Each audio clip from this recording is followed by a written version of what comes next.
Welcome to Lighting the Void. Broadcasting live from a shack on a hill in the Mossy Creek bottoms of Cane Creek, Arkansas. This is Lighting the Void live. And let me make sure that we are also live on Fringe.fm. We're live on YouTube.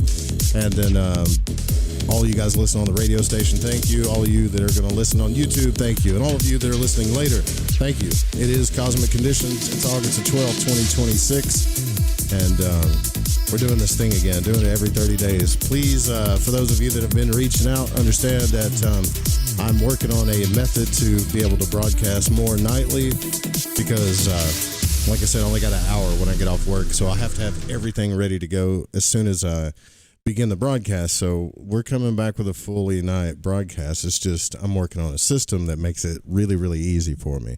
If you'd like to support the show, the link's in the description. Of course, you can also use YouTube. We prefer you use the link at the website, but if YouTube's easier for you, then do it. Either way, we appreciate it. And Mary, I won't take up too much of your time because we're already a few minutes late. So thank you for being here again, once again, and letting us know what's going on in those cosmic airwaves. How you been, Mary? Good. It's been interesting. Although, when you think back, thank you, Joe. Thank you, audience. And since Leo is the eclipse, Leo is the great star, the great luminary of our biological Mother Earth, so our great star in what we call the Milky Way.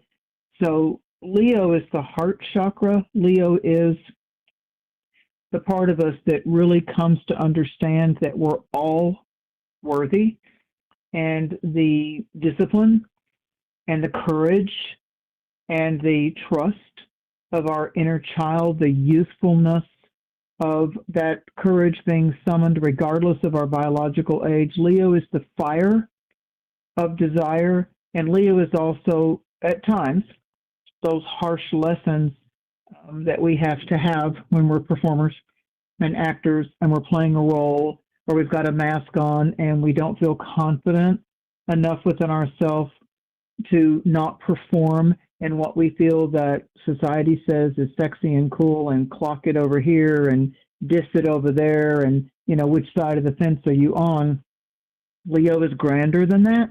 Leo is, when you get into it's the great pretender, like the old fables of the emperor's new clothes, where the emperor's walking around, doesn't have any clothes on, but he's fully convinced that he has these clothes on, and so he's so caught up in his own puffed up egoic light that he's playing a role, and other people are like, okay, that's the emperor, so we got to go along to get along.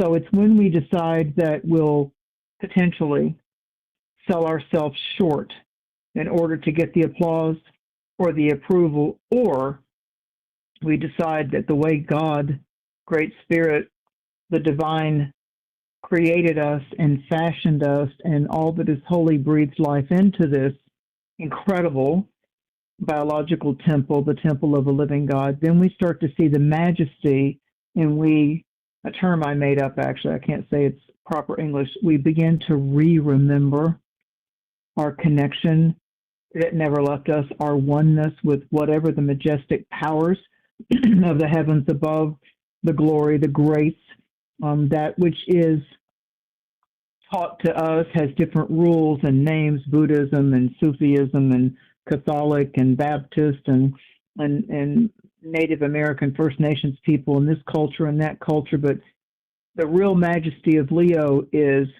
deciding what we know works for us to be the best, better version of ourselves, to stand by that, whether someone betrays you or it's just a time to close a chapter in your life, and you honor those that were there for you. You don't forget those that were there for you and were a storm shelter in your life. However, you don't let those people keep holding a carrot over your head or make you or look down at you for the fact that they contributed or they did this or they did that. So in your heart, Leo, the spine, the back, what backs you up, how you back yourself up, you've got to love yourself enough.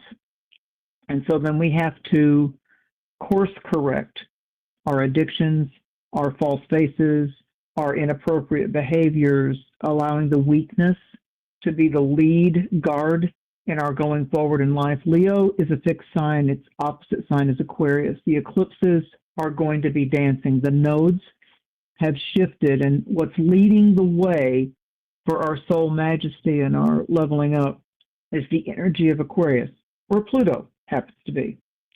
The south node, in Vedic astrology, we call it the dragon's head. That's Aquarius blowing fire.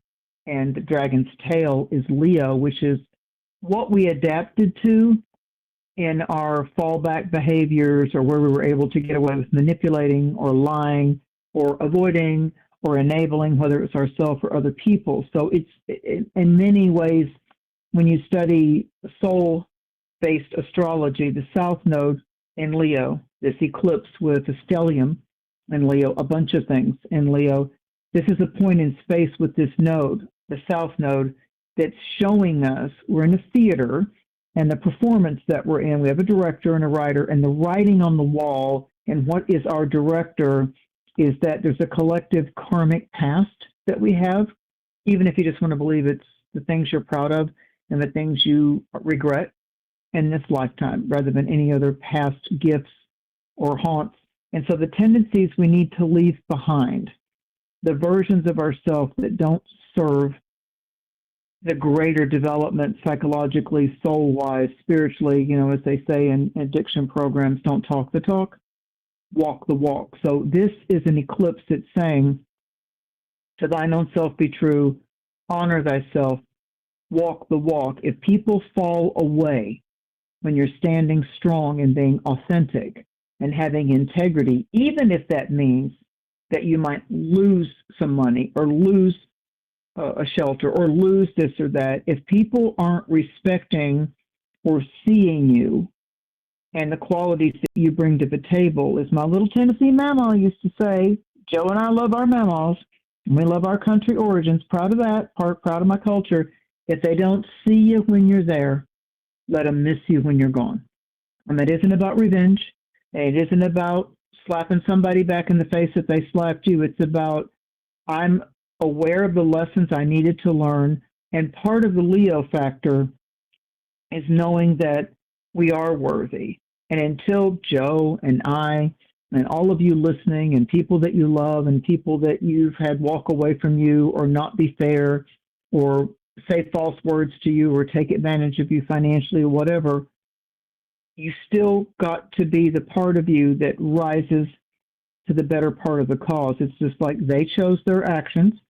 And now, because I cherish my own worth spiritually, psychologically, I want my soul to level up. Let me tell you something, people. No matter what you acquire financially, no matter how big the boat is, or your house, or the bank account, or the casino win, this is all a temporary dance. Leo reminds us we came from spirit, we are one with spirit, but there's a choice, and there's consequences with that choice.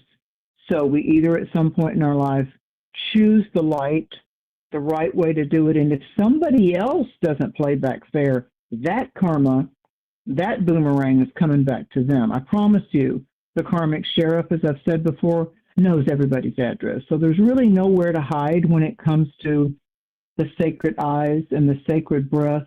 But when you get an eclipse, it's meant to be doors that need to close, perspectives that need to level up, new truths are arriving. It's evolutionary. So the ultimate outcome, it's not about punishment, but there's a lot of light that's happening, even though across Spain and Morocco, that was all on the news last week, and Iceland and Greenland, that's going to be interesting, a little bit of Russia. But I found it interesting when I was watching the live feed of the NASA live feed. Of all the places in Spain, they kept focusing on the town of Leon, Leon, Spain. And I'm like, well, there you go. This eclipse harkens back to the one that we had not had, which was fabulous and so spiritual, back in August 21st of 2017, the great North American eclipse that happened. That this very one here harkens back to that one. The ones before that, depending on your age, we had very strong Leo eclipse on August the 1st of 2008, that's when the eclipses were dancing around again in Leo and its opposite sign Aquarius. Before that, August 11th, 1999, write them down. Look what was going on in your family, where you lived, what was a priority, where you worked, who you loved. And then August 10th of 1994. So 2017, August of 2008, August of 1999. Remember all the Y2K stuff going on? I do. And then before that, 1994. These cycles, astrology and the celestial mechanics of things, the repeating orbits. And as we evolve psychologically and spiritually, we look back, maybe people born during those years, people that we loved under the sign of Leo or Aquarius that impacted us. The showstoppers right now are the signs Leo and Aquarius, and those signs are under the great light right now. So if there is a criminal Leo or a really self-entitled, I'm greedy, I'm going to grab everything, I'm going to use people, I don't care, Aquarius, these are the signs that of all the signs, are going to have the greatest karmic spotlight. Now, the second step is all of us, in our birth chart, in our nativity, our natal chart, we have what we call sections or zones or houses in the signs of Leo and Aquarius. The best thing you can do is not go crazy with AI and everything that's out there astrologically. Focus on where you have the sign of Leo. That's going to be the revolving and evolving doors that need to close, chapters that are just finished, and a new book is opening for you. I would say the soul sweet spot, the evolutionary lesson at this time, regardless of which one of the 12 signs you are, because this eclipse is unique that we've got a mystical rectangle going on. It's with Mercury in Leo and Venus in Libra and Neptune in Aries and Pluto in Aquarius. So when you get a mystic rectangle or you get a mystic triangle, the way that these planets align, well-kept secrets get exposed. Now, if someone doesn't know that it's not their real dad or their mom until they're 28 or 30 years old, they may have fallen in love with that woman or fallen in love with that parental figure, male or female, but all of a sudden, a big door opened up of like, why did you lie to me? I mean, instead of, thank you for caring for me, I don't even know why someone gave me up, but we're mad that somebody lied to us. But look at the 30 years or the 29 years that that man or that woman stepped in to play that role for you. So we have to be, if I was going to say, what do we need to be on guard with? If we can't express humility, or we ourselves are unable to see beyond the mask of either our own performance or people that need to be in the spotlight all the time, suck the oxygen out of the room, do anything they can to be the jester, the jokester, get all the attention, because there's a divide that occurs for all of us between when we're the one that stands on the pedestal and we get the money and we get the kudos and yay, you, and the followers at our feet, like a king or a queen or the president that's popular or the king, or the rule or whatever, or the law that's going into effect. So it's the youth in us. It's the enthusiastic child in us that doesn't even know. When you're 7 or 8, or approaching you don't even know the ways of the world, so to speak, globally. You just know that something's really like captures your attention, or like, yeah, I can laugh at that while your parents are all stressed out, but you're just like, I can find the joy riding a motorcycle or playing in the woods or running in the pond or catching fish or whatever. So you got that enthusiasm and that ability to be in the now as a child. So Leo's also about the child, not that you have to always be a rebel, but the child. So it's that bright, enthusiastic young child in us versus, and here's that polarity, versus feeling like you're the orphan, the rejected one, the black sheep, the odd duck. I don't measure up to that, so I'm less than. So Leo's main message is, do you not know that you are worthy? Do you not know that just because somebody else doesn't see it yet, and I'm not talking about you being arrogant with everyone in every situation, know your worth and then do that with class and do that with spiritual generosity and empowerment, because we're not always going to be in the spotlight.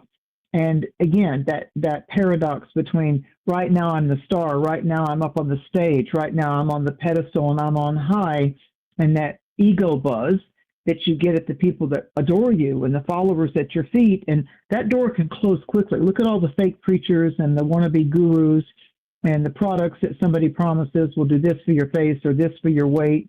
And Ozempic is popular and Wegovy's popular, and then all the side effects come out. Yeah, okay. We have to take sometimes the pain with the applause. So it's whenever the star or the idol falls from grace. And the other thing that's being talked about with this particular eclipse that's very unique, it's really rainy here in the Appalachian Smoky Mountains, so there's going to be the Perseid meteor showers, and that's the one that occurs at this time of year around the dog days of summer, where Sirius, the great dog star, rises, hence the dog days. And there can be up to 50 to 100 meteors that you can see per hour when we've got a new moon, which looks like there's no moon in the sky, the dark moon. So you've got that if you've got a clear sky. That's going to happen before dawn. And you can go to space.com or nasa.gov, and you can look up your area and how viable it might be that you see the Perseid meteor shower. And the Trinity, the third thing that happened with this particular unique eclipse in 2026, is we've got that Leo powerhouse. We've got the sun and the moon are in Leo, because at new moons they marry. They're in the same sign. They're very strong together. We've got Mercury. We've got the energy of Jupiter. And on August the 15th, Jupiter and Mercury are going to align with each other. And so this is Jupiter is the great, beneficial, generous energy in astrology, like the real good guy, like the king, Zeus in Greek mythology. And then we've got Mercury, which is the great messenger. So Mercury wins the favor of Jupiter, and Leo is already the most favorable sign of the sun. And we've got a new moon, which happens every year. A new moon in the sign of Leo is the strongest Earth life new moon, because it's the sun planting the seeds of change. And then this one is an eclipse, which is like a new moon times 10. So there is a lot of oomph out there. There's a lot of reckoning going on. The eclipses are more about a release, where new moons are about seeds of change and the bright beginnings that have to happen. The eclipses, especially a south node eclipse, puts us on point to correct old behaviors that we keep getting in a loop with, and we go back into that again. That's the way we get angry when we don't get our way, or we cry when we don't get our way, or we run away and we drink, or we run away and we ghost everybody, so we can nurture what? Our inner child, our feelings. But what about if we let our heart's voice and our heart's eyes nurture us first, remind us of we did do it the right way. We are worth so much more than even our mind or our standards, the way we can blame, criticize, or shame ourselves and say things like, oh, you're so stupid. Why did you do that? There you go with that habit again. You spent that money you shouldn't have spent. You ate that food you shouldn't have eaten. You know, but you got that voice in your head. So this South Node eclipse is simply asking us, can you discern, can you do a little bit of cleaning up, cleansing, clearing between the performance and the authentic expression? Can you drop the personas that we've all, to a greater or lesser degree, cultivated for approval, validation, and the need to be seen, to validate our self-worth as a substitute for self-worth? Like, you know, as long as you say I'm cool, then I can believe I'm cool because I'm attracted to you, whether it's a job or a person. So our sacred task is to channel our unique Aquarius, creative life force, Leo, inner child, the enthusiasm of that, our desires, into something meaningful. What means something to you in your heart of hearts that doesn't require outer validation or applause. So in Leo, the highest soul force coming into birth here is ask yourself, so what right now in my life means something to me in my heart of hearts that doesn't have to have or doesn't require anybody else's approval or validation? There's been so much fire in the world, in the fires in different places, the floods in the Philippines, the Colombian South American, Earthquake, what yeah. was it, 7.4? Yeah, and all these people, the other part of our inner child is when something happens in our life and we're literally scared shitless, as they say, or we're just scared to death, so to speak. Oh my God, I'm this age. Am I going to leave the planet? Where's my dog? Where's my dad? Where's my mom? Where's my house? I mean, if we could just stop and appreciate the intensity of war zones. None of us like war, but the intensity of the people in these war zones. It wasn't too long ago that all we heard about was the Gaza Strip. And then what started in 2014, Ukraine and Russia, and then all that. And now we've got the other stuff going on with the Strait of Hormuz. And Leo representing the youth, I found it fascinating, Joe, but there's this huge movement that I watch a channel called WION, WION, on television or on YouTube because it's global news without all this divisive, prejudice. Pretty much seems like it comes out of India, but the WION stands one in the world, one with each other in the world, WION, one in oneness with each other, which is kind of a Hindu type of a thing, namaste. So the WION thing, there's a big deal going on in India. It's a new movement called the cockroaches. I hadn't heard about it. But the youthful voice, look up the cockroach movement protest in India. Some leader made a statement about all of the unemployed, non-working youth in India were parasitic, and they were like a cockroach.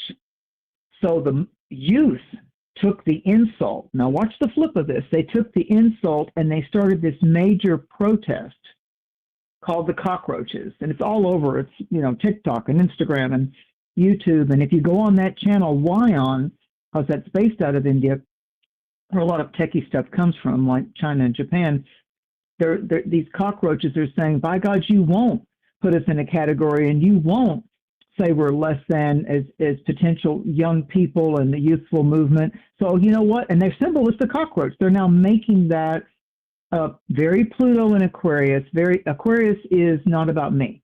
Aquarius is what's the revolutionary movement that will change the tides of fate? Who will stand together? United we stand, divided we fall. So again, instead of being the snake oil salesman or the preacher that says, I'm the best preacher that ever was, I'm a prophet of God, blah, blah, blah. This is about people saying, I'm not going to talk. I'm going to go out there and I'm going to be with this movement. That statement, and so they're calling for an ousting of this person that disparaged the whole future working ages, parents and kids and about to go into things. Don't call us parasites. Don't call us cockroaches. You know what? We'll call ourselves cockroaches, and we'll flip the switch on that, and we'll make that as attractive as it can be by our actions and what we do, rather than the former definition of a cockroach mean, ooh, like a rat, a sewer rat or something. So I found that fascinating. That all bowed up between last month's full moon. Oh, look, that full moon was in Aquarius. That's the opposite polarity sign to Leo. So the part of you that says, while I'm here on this earth, how can I make a difference? Not just in my community, that matters, not just in breaking generational curses and walking the walk of emboldened generational blessings. How can I be the black sheep if I have to, break the curses that keep handed down, that sexual abuse, that addiction, that how, money greed, money panic. How can I break that generational curse? I rebuke it in myself, and how can I start to flip it around to be inspired and create maybe the first one in your ancestral lineage, to start to flip it from what was a curse, what was an insult, parasite, cockroach, and move it forward into, I'm going to make a difference with my actions and my words, and not just empty, vacuous words, but what I go forth to do. So the next eclipse that we have, which is coming up at the full moon over August 27th, 28th, will be the final one in this eclipse sign of Pisces.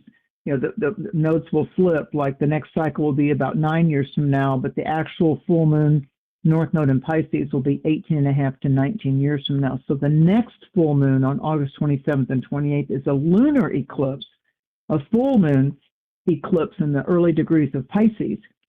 And Pisces is the 12th sign. Where Aries starts the zodiac, Pisces completes it. Aries is number 1, Pisces is the 12th sign. So Pisces turns around and reflects and says, hey, y'all, what's the good out of that tight squeeze? And I'm calling this eclipse season, Joe, since Leo is the great, you know, it's a feline eclipse. It's the lion. So I kind of looked at the words feline equals feelings. Where are we feeling the independence of felines, like the cat personality versus the dog personality, a lion in the jungle, the very quick cheetah, the black jaguar, which is revered in Mayan cultures as one of the great totems. So think about cats and big cats and mountain lions and cougars and tigers, you know, so, you know, the cats that wield a different type of stealth and empowerment, that needs to be our medicine totem right now, some type of a feline witnessing what's going on with the cats, things that we're watching, what we feel about a lion, what we feel when we slip on that psychic costume of a lioness or a lion. And so this is asking us, our sacred task is get back in touch with the creative life force. But 2 weeks from now, new moons launch the beginnings that are meant to be. Again, the difference is when it's a big eclipse like this, the new launch, we didn't change that the new moon is seeds of change and things that need to begin. Eclipses, which happen easily every 6 months, are saying the doors that you were still stuck behind, the frustrations that you had in late January and February of 2026, this is the ending of that. Most of the time when eclipses like this happen, and for Europe, this is the first one they've had like this in 99 years, like America had in 2017. So it's a big deal over there. And so and watch Europe. So what's happening is that there's a part of us that says, I need to shed the old skin. I need to kind of flex my claws and see what can I put my teeth or my claws into as far as self-improvement. And this is a part of us that also says, and I felt this psychically, Joe, my guide said to me, this is simultaneously both a baptism, holy experience, and a resurrection for us individually. I'm like, oh, that's interesting. So the baptism is rebuking the darkness and again, bowing to the light, however you want to define that, culturally or religious term, if you need that, but I bow to the holy forces. I call the divine I am alignment, the divine alignment. I don't have to know all the details. I just ask that it be in peace and safety and harmony. But don't be surprised if in closing that door, because we don't see all the details, and when we ask Spirit to move us forward in between the full moon of Aquarius and before we get to the next full moon of Pisces, there could be some actual health issues born from the stress factors that we've been harboring financially, psychologically, emotionally, the secrets in our relationships where they're crumbling in our family dynamics since February, the second month of this year. So literally on the full moon, the Aquarius full moon, Joe, I literally didn't even know what happened, but I literally, all of a sudden, my middle finger on my left hand started to look like, oh, why is that swollen up? Oh, what's wrong with that? Oh, why is that throbbing? You know, it's like, that's weird. Did I puncture myself? I don't think I got a hangnail. I take care of my nails and all that. I'm like, don't have skin issues. And I literally, there was a nurse across the street that, you know, people were saying, do you think you might want to have that looked at urgent care? And I'm like, well, you know, I had some amoxicillin. I went on that for 3 days, and here's what I know. You're on the wrong antibiotic if it doesn't work in 72 hours. And so literally this nurse, which Spirit provided, asked a friend of mine to send a picture to her. Like, I just barely know this woman in a neighborhood. She saw the picture and she said, that's a da-da-da. I had that on my toe. Somehow something got in there or it got infected. She needs to walk into an urgent care right now. When I get to the place, the walk-in clinic, this is all in the full moon, of course. When I get to the clinic, funny people there, hardly anybody there, and they all know it's a full moon. They're well aware of that. And then when I get in there, the really nice nurse says, oh, that has its own address and zip code. I did appreciate the humor. The main nurse comes in that's very stern. I thought she's got to be a Virgo, Capricorn, or Scorpio. There ain't nothing else. And she's, all right, I'm going to need to soak that. Then I'm going to need to do a light lance of that. Boom, boom, boom, boom. All crisp and businessy. And I said, and she saw that I was born on Halloween. She goes, oh, you're born on Halloween. I love that. That was her first smile.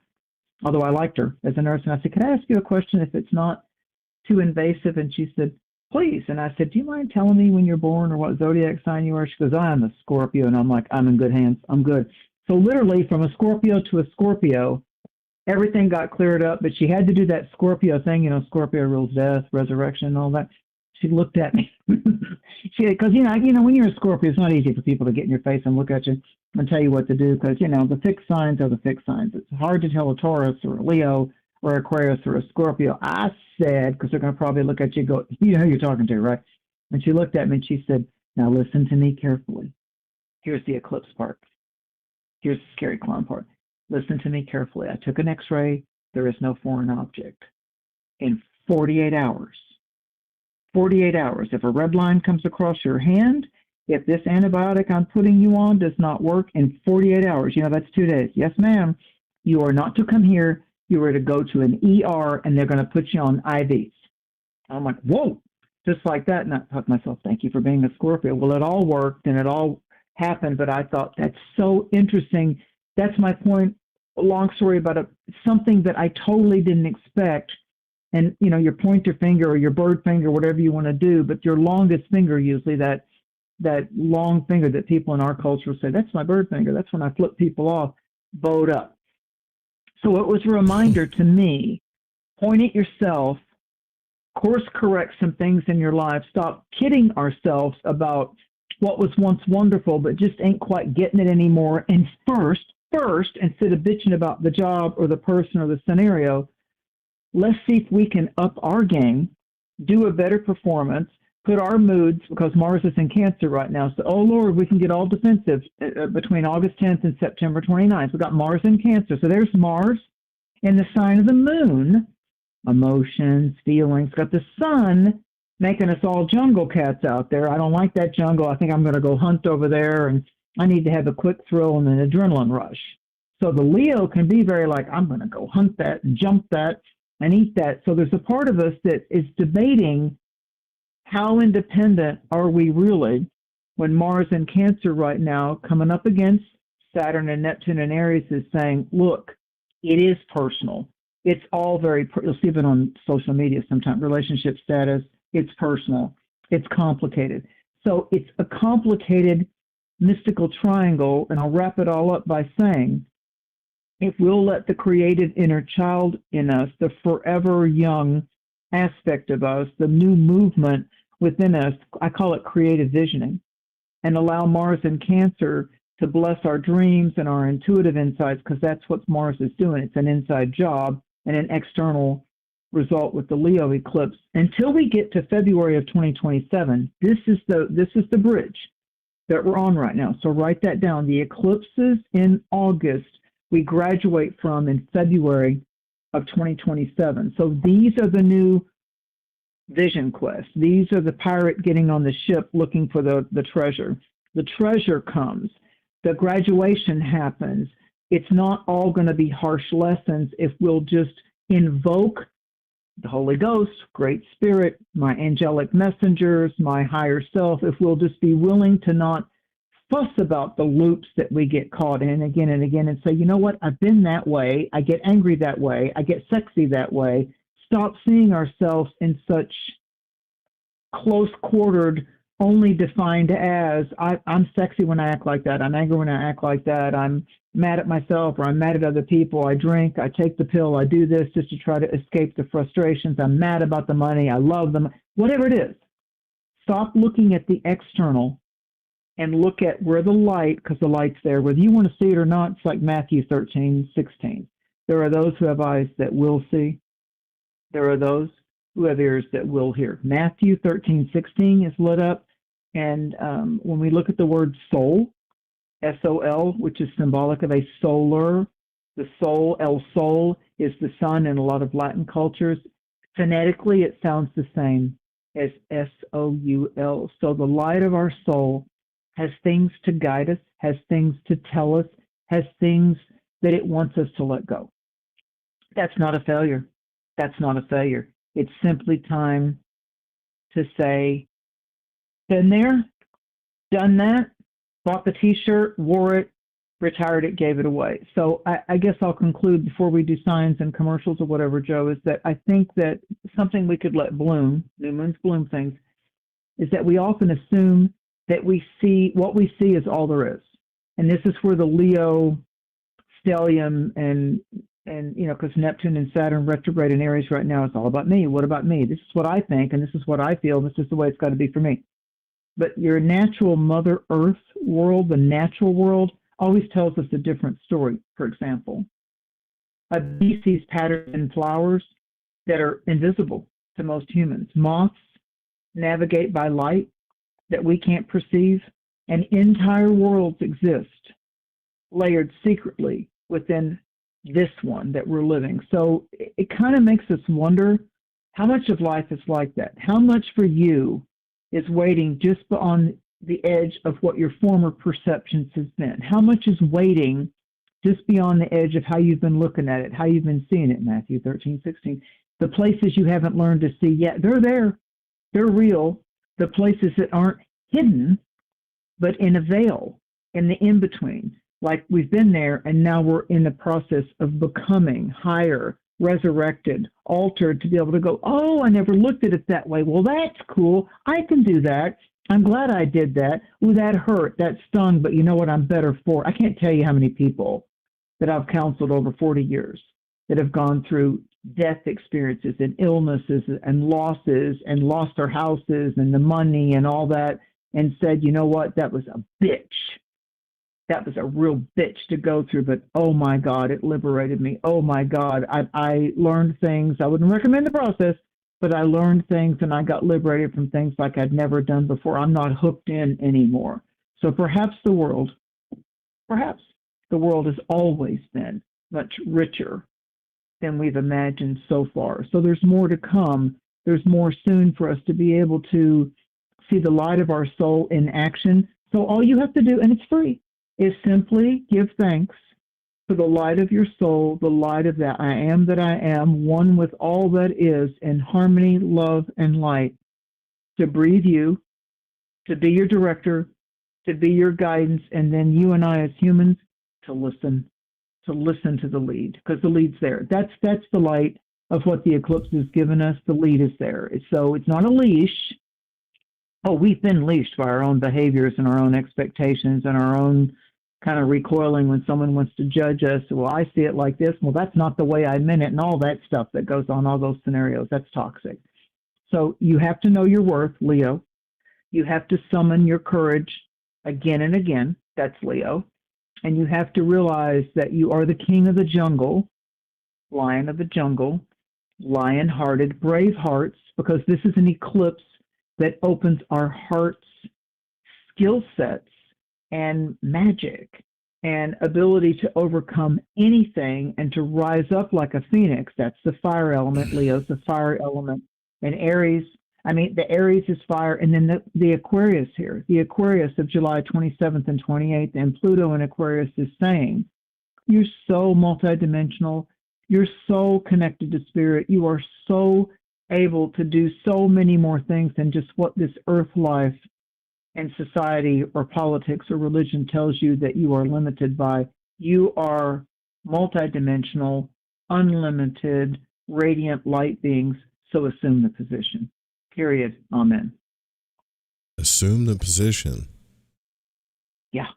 Yeah. Well, being around people with a scarcity mindset is the worst. Anyway, it's like there is a lot of abundance. There's really a lot to go around, but when you're inundated with images of lack and your brain's constantly thinking lack, or you're always in self-preservation mode, it makes for a pretty shitty place, actually. But the inner child, look, I remember when I was married, my stepkids were kind of getting into designer clothes and all that.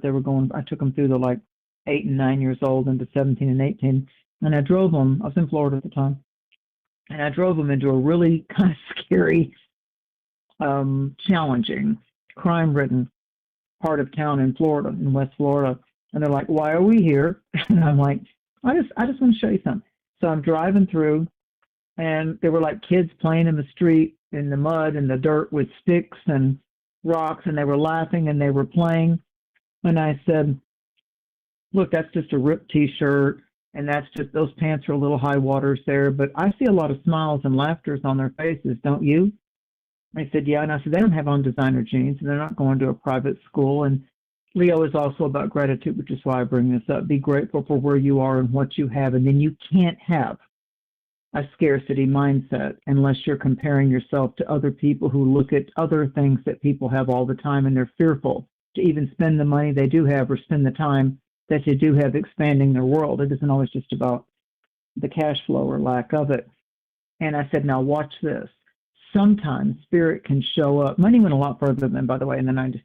I said, sometimes spirit can show up in the most magical ways, and that's what's going to happen today. Now, keep in mind the cell phones hadn't exploded, the flock cameras weren't there, blah, blah, blah. And I had gone to the bank, and I'd gotten like $21 bills, and I'd gotten 4 or $5 bills, and I'd gotten a couple of $10 bills. And I said, watch. And I just opened the window. The electric windows went down, and I went 1 block and threw out some money, turned around to my stepdaughter and my stepson, and I said, here, whenever you feel it, let a couple of fives go, let the $10 go, let someone just do it. And I said, watch, turn around and watch what happens, because literally out of the sky, something happened that may never happen in the same way again. But I want you to have this moment. I want you to watch what happens. They loved it. Yeah, it's funny to really watch. We should put that to the test. Like, how many people would just let money go? You know, it's probably a low percentage of the population. Like, just take a 5, throw it out the window. Like, how many people would like jank the car over real quick? Just like, man, I just dropped that $5. Just dropped that $5. The point is like your subconscious is running the show. I mean, the shamans have talked about this. Carl Jung if you really get into Carl Jung on a deep level, he's talking about shamanism. So your deepest programs is what's creating this reality. It's not some prison thing outside of you. It's you and all of the people around you. So, like, when you got 1 million people that would yank the car over because they dropped $5 on the side of the road, or they're just in self-preservation mode all the time, what do you think is going to happen? Like, what kind of frequency do you think that's putting out that's going to bring it back into the collective unconscious and start creating it? Like, that's really what's going on a mass level. Look, it is. And if you look at the elements, you know, when you look at the Gaelic, Celtic, Irish community, when you look at certain indigenous cultures, they understand the Fey kingdom, the elementals of that. They understand the slips, like you'll see on the tarot cards artwork, or the salamanders of the fire kingdom, the wands. They understand bird totems. They understand the air, the heavens, the stars. Comets and eclipses have always been seen by the ancient of days as what they call portents, or signs and wonders from the heavens, like a king or a queen. But they're, we saw the eclipse. It happened here. There goes the comet. Something's going to happen big. In Egypt, something's going to happen big. In the Roman Empire, there's an eclipse. These are portents. These are signs. The same thing with the 3 wise men known as magi. Followed the wandering star. So we have lights in the darkness. We have Mother Earth. Our beloved Mother Earth has the crawling creatures, as I learned in all my years of First Nations teachings. We have the air medicine totems. We have the fishes. We have the ones with fins. We have the ones with wings. We have the ones that are 4-legged. We're the 2-legged. We are all Earth citizens, and we are all stewards of this incredible orb that has chemicals and foods and poisons and everything out there. And it's a damn wonder we made it as far as we did right now. I mean, to me, that proves magic is true. And what is the fire of spirit that comes upon you? For the last 6 years, we had a lot of things hitting in the earth signs and the water signs. So that's yin, when you're looking at the yin yang. Now we've shifted to Uranus and Gemini.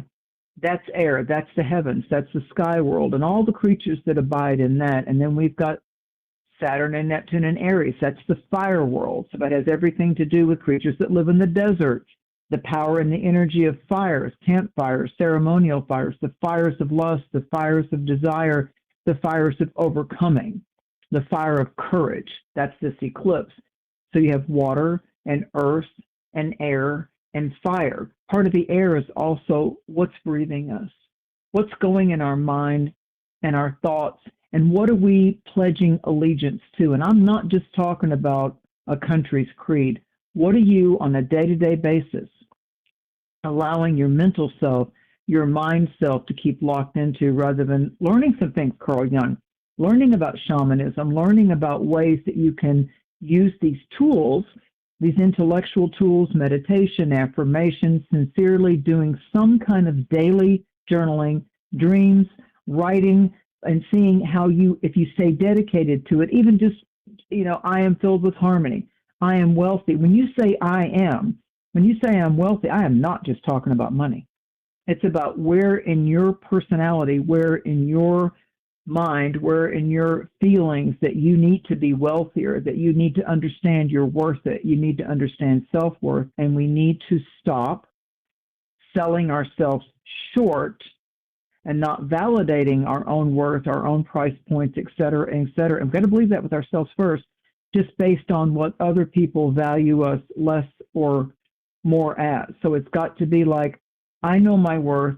I know what I pledge allegiance to. I will correct my negativity in my own mind, no matter who it is that taught me that, no matter who it is that imprinted me as a child. My grandma was always positive. This relative was always worried about finances and politics and the economy. I don't want to be that way. That didn't feel good when I was around that. I don't need to judge them. That's just not what feels like I want to do. At the same time, I will keep my eyes open, and I will have eyes that will see and will hear Great Spirit, Holy Spirit, Almighty I Am forces, but I have to ask, and I need to invite. If the great Creator and God gave us free will, I need to ask, walk beside me, breathe me, strengthen me, shield me, protect me. Thank you for psychic discernment. Thank you for intuitive intelligence. Thank you for emotional flowing and not basing that on whether somebody thinks it's cute or sexy or not. Thank you for me being able to maintain being an honorable, good person in the face of sinister things and the darkness. The spiritual warfare really always is, whether it's in our family line or our current intimate relationship or our friendship circle or whatever. It's okay if chapters that have served their purpose close in our life. That doesn't have to just be the category, well, that was a good thing until it was a bad thing. No. Maybe it came into our life, it served a purpose, we leveled up, they leveled up, we challenged each other, and then it was just simply time for that chapter to close, and we're on to a different path. It's not better, it's not worse, unless we make it so. And what are we pledging allegiance to? What are we giving power to? So this eclipse is about the hour of power. If it's a dark sun, what's the brighter beginning? It's a dark sun. The moon moves across, and for a short period of time, we saw the corona, the halo, as the earth, and the moon did their thing. And so now the dark sun has happened. The new moon blooms minimum for 2 weeks, but now the eclipse has bloomed it for the next 6 months. So right now is the time for you to look at some more shamanism, some more Carl Jung, some of your dreams, themes that are going on. Where in your body has there been infection? That's fire. Inflammation, inflamed, that's fire. If you get an infection of any kind, I don't care if it's a UTI, a pink eye, or bloodshot eye, there's something to do with some kind of repressed attack that you feel is coming at you that's unwarranted, or that you feel like that you've been choosing the higher road and not fighting back just because someone's got a little erection that wants to go around fighting and proving they're right all the time. Even though they're talking about you, even though they're not seeing all that you contributed. Whose problem is that? Theirs. So don't make it yours.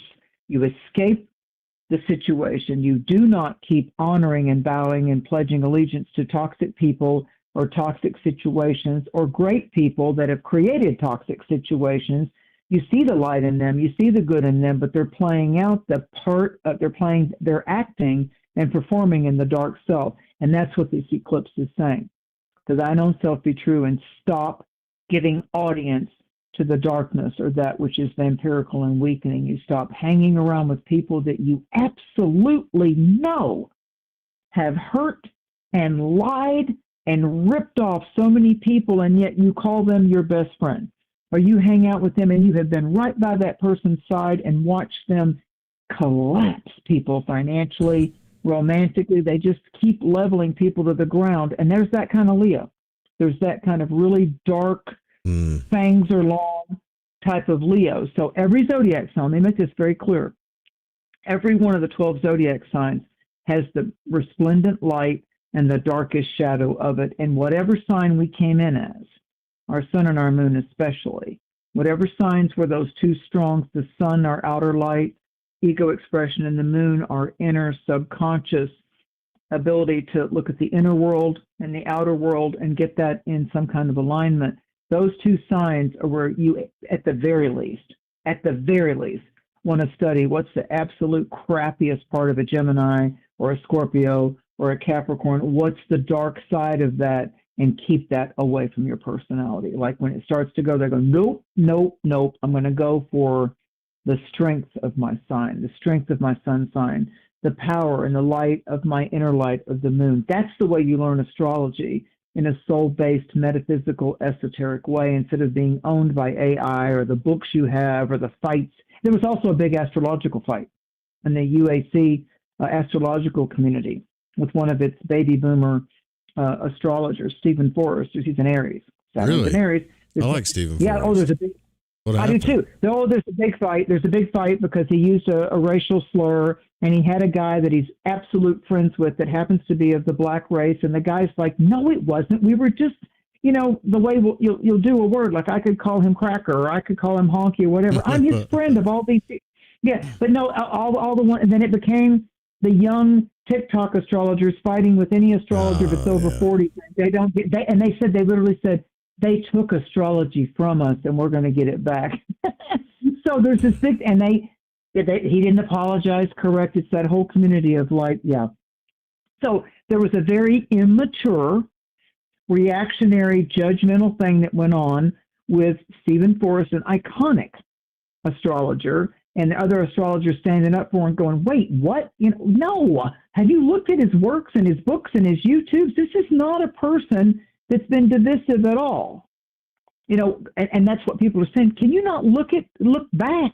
Again, look back. When I mentioned to you, look back to 2008. Look back to the summer of 1999. Look back to 1994, because he's a very renowned astrologer. So what can happen is you can fall from a pedestal, and you really didn't, in your heart, Leo, in your heart, you didn't mean any harm. You slipped up, you screwed up. Of course, my comment was, okay, let he who is without sin cast the first stone. I know I've said things that were inappropriate. I've said things that if you had a microphone, a flock camera, following a selfie, following you around all the time, any of us could have been condemned temporarily or kicked out of places just by our mouth and our random, because we were in that mood for the day. So no, I won't condemn him. Yeah, well, the world lives on a 5-minute attention span. Entertain me to the fullest in 5 minutes or else world now. So think about that kind of world and then judgments that are involved with it. Like everything is out of context all the time. Yeah. Everything. Well, and that's, if you look at the shadow of Aries, where Saturn went and Neptune is, if you look at the shadow of Aries, you know what that's saying? It's the whole selfie thing. It's all about me and not about you. And you'll be happy once I'm happy. And it's my way or the highway, and those kind of things. Where Aries is like, have you guys realized that you're not even willing to listen? You're not even willing to look a little deeper. You're keeping everything on the surface. So how will you ever really know deep feelings? And maybe your generation doesn't need to. Maybe you want to keep it on the surface. Maybe you've been wounded and you won't risk your vulnerability at all. And it's got to all be, the outside shock effect. So, and they just scream. I mean, those people that get in that point, they're like raging all the time because they don't know what's real anymore. As Joe said, there's that short attention span, but that's also a choice of our will too. They could take it deeper. Any of us can look at it deeper and not just accept the surface. All that glitters is not gold. That's another Leo thing. All that glitters, shiny happy, may not be shiny happy. It may be a hook, a lure. You may be hooked. The next full moons, the oceans and the fishes and Poseidon and Neptune and everything that has to do with the depths of the element of water, our feelings, our tears, our orgasms, everything that has to do with what rises the body with high tides and low tides. That's coming in 2 weeks, pun intended. That's coming in 2 weeks. And so the Piscean high tide, it's like, is like the Leo part of you that wants to be the best version of yourself. Do that, but don't take other people down in order to look better than anybody else. Just go ahead and be better. Be better for yourself and let that self-worth be the treasure, the pirate's treasure that you find and say, wow, there's so much treasure here where I once felt lack. I've got so much I can share.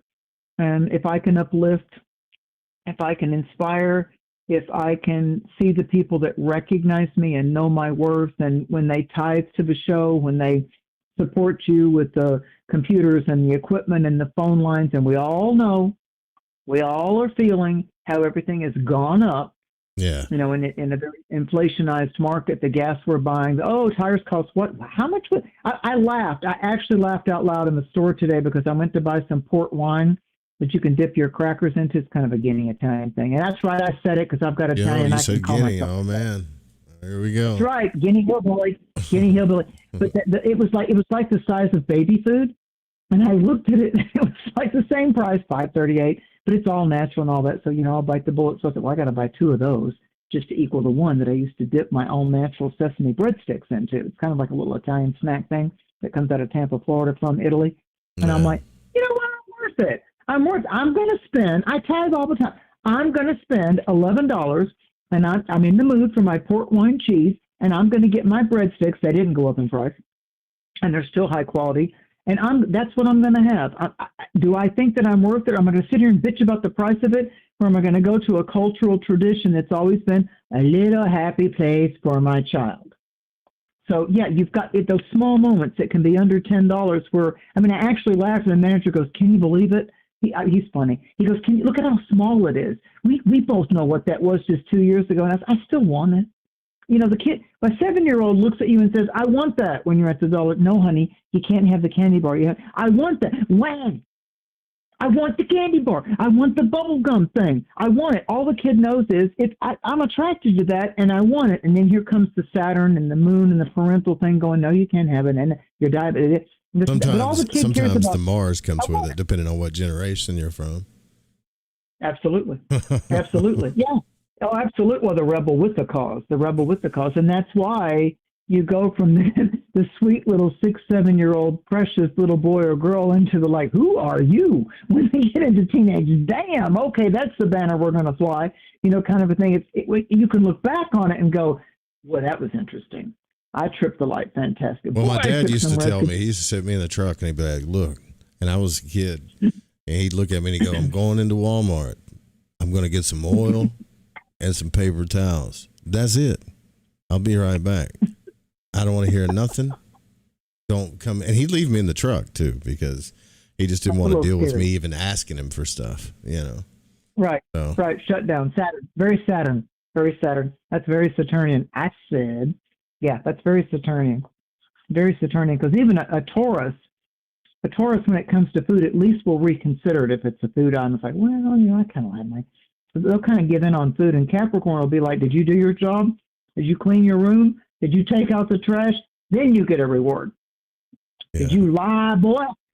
Did you lie? Where Gemini, Aquarius, and Libra might say to a child, oh, that was creative. Oh, you are a smart little thing. Thought you'd outsmart me, didn't you? But like a Leo will be like, I love you, and I'm the mama bear. I'm the lion that would eat people that get in the way of doing something with you. But if you think you're going to come up against this, if you think that you're going to disrespect this, so when you get an Aries or a Leo or a Sagittarius and you get the elemental energy of fire, yeah, expect a reaction because it's going to happen. Water signs, I can't believe you did that to me, or the Scorpio will shut down going, yeah, have a nice day. Mahalo, I'm out. Where the Pisces might be, oh, my feelings got so hurt, I think I have to go to bed and sleep for a while. And could somebody else come bring me? Or the Pisces will be like, namaste, you'll figure it out. I'll be right here. But no, it's not going to go that way. It's like, go do you, because I'm already comfortable. I'm doing me. Look, I'm breathing. Oh, yeah, there's all kinds of ways we can shut down and shut it off. Every sign has its challenge. The trick to the story shamanism, if you will. The trick to the celestial mechanics is to understand what tool is out of a toolbox right now. So right now we have a Leo hammer. It can fix things. It can pound nails. It can make sure the splinter's not up on the deck and get you. Yeah. We got a hammer can do a lot of things. We got that thing that pulls out nails on the back and everything, for claws on the end of it. So, we got the claw side and we got the bang, bang, bang side of the hammer. When we come to Pisces, that's a shovel. That's a shovel. I'm going to dig deep. I'm going to cover that up. I'm going to get some dirt and put it all over these flowers and these herbs and everything. I'm going to feed it eggshells. I'm going to water it. So it's got to do with bringing forth the life while it's what? Embryonic. While it's embryonic. We're in Leo. When we get into Virgo, that's the last sign in the season of summer in the Northern Hemisphere. Cancer opens it. Leo blazes it. Virgo closes it out, the gathering of the harvest of the crops. Then we go into the air element when we get to autumn equinox in the Northern Hemisphere. So Leo's about find your fire, flirt with yourself, and know that you're worth it. Be the party that you are. Be the flirt with all the good qualities that you've got of yourself. And for God's sakes, that's the baptism and the resurrecting. Resurrect yourself from anything that's condemning you, judging you, throwing you down, and say, I can love you, Mom, but I ain't going to accept that shit from you. It's not going to happen. Yeah, okay. You see it that way. I'm going to move forward from that, because that's really heavy and limiting and shame blame game, and I'm not going to do it. At the same time, we all have to be Leo enough when somebody's acting inappropriately or saying things, whether it's a child that we're the parent or grandparent of, or the lover, or whatever's going on, or the boss or whatever, and they're acting in an inappropriate manner, you have to know your own worth enough to say, yeah, not today, Hoss. My famous saying, always give Christina Godfrey the credit. Pump your brakes, back your truck up, because you ain't parking it here. So that's it's just a golden rule, man. Like it's amazing how the golden rule is fading. It shouldn't be fading. It's a very easy thing. Like before you do say, act, anything, whether someone's there to see you or not, like, would I want someone doing this to me? That's it. That's really that simple. Leo's colors are the golden sunshine colors, the yellows, the golds, the tans, the khakis, the bronzes. That's Leo, and the royal color of purple. So these are the healing colors right now to see in your meditation or your prayers. What do you feel about purple? What shade of the violet flame or purple do you like? It's Saint Germain. It's the transmutational color in meditation and a lot of ceremonial things. It's a royal color throughout history in Greece and Italy and all across a lot of religious circles. Royal and reds are really royal colors, the Aries reds and the Leo purples and violets. And then the gold, all the gold that, people, want the gold coins and people that like to have a lot of gold, colors in their homes and things, or, like people make fun of the current president right now. He's got a lot of Leo in his chart. He's a Gemini, like Mars and Leo and something else in Leo, and everybody's fussing at him because he wants to put all this gold in the ballrooms and all this. It's like his thing is the gold. And I'm like, well, that's just Mars and Leo right there. So the path that's lit up is we have Jupiter and Leo right now. So it'll move through most of the degrees of Leo until it closes out this year. But Jupiter, whether it moves fast at first or whatever, it stays about a year, 12 months in one sign. And here's the interesting thing about that. Jupiter's in Leo since like July, and it'll be there for a year. But once it's done with a certain sign, it's 12 full years then, 12 signs, 12 months of the year. It's 12 full years. So the last time the great planet of Jupiter, which governs Sagittarius primarily, Jupiter, the last time it was in Leo was 12 years ago. Do that math. Subtract 12 from 2026. And later on, when you're thinking in bed or you get up tomorrow, what were the main points in my life 12 years ago?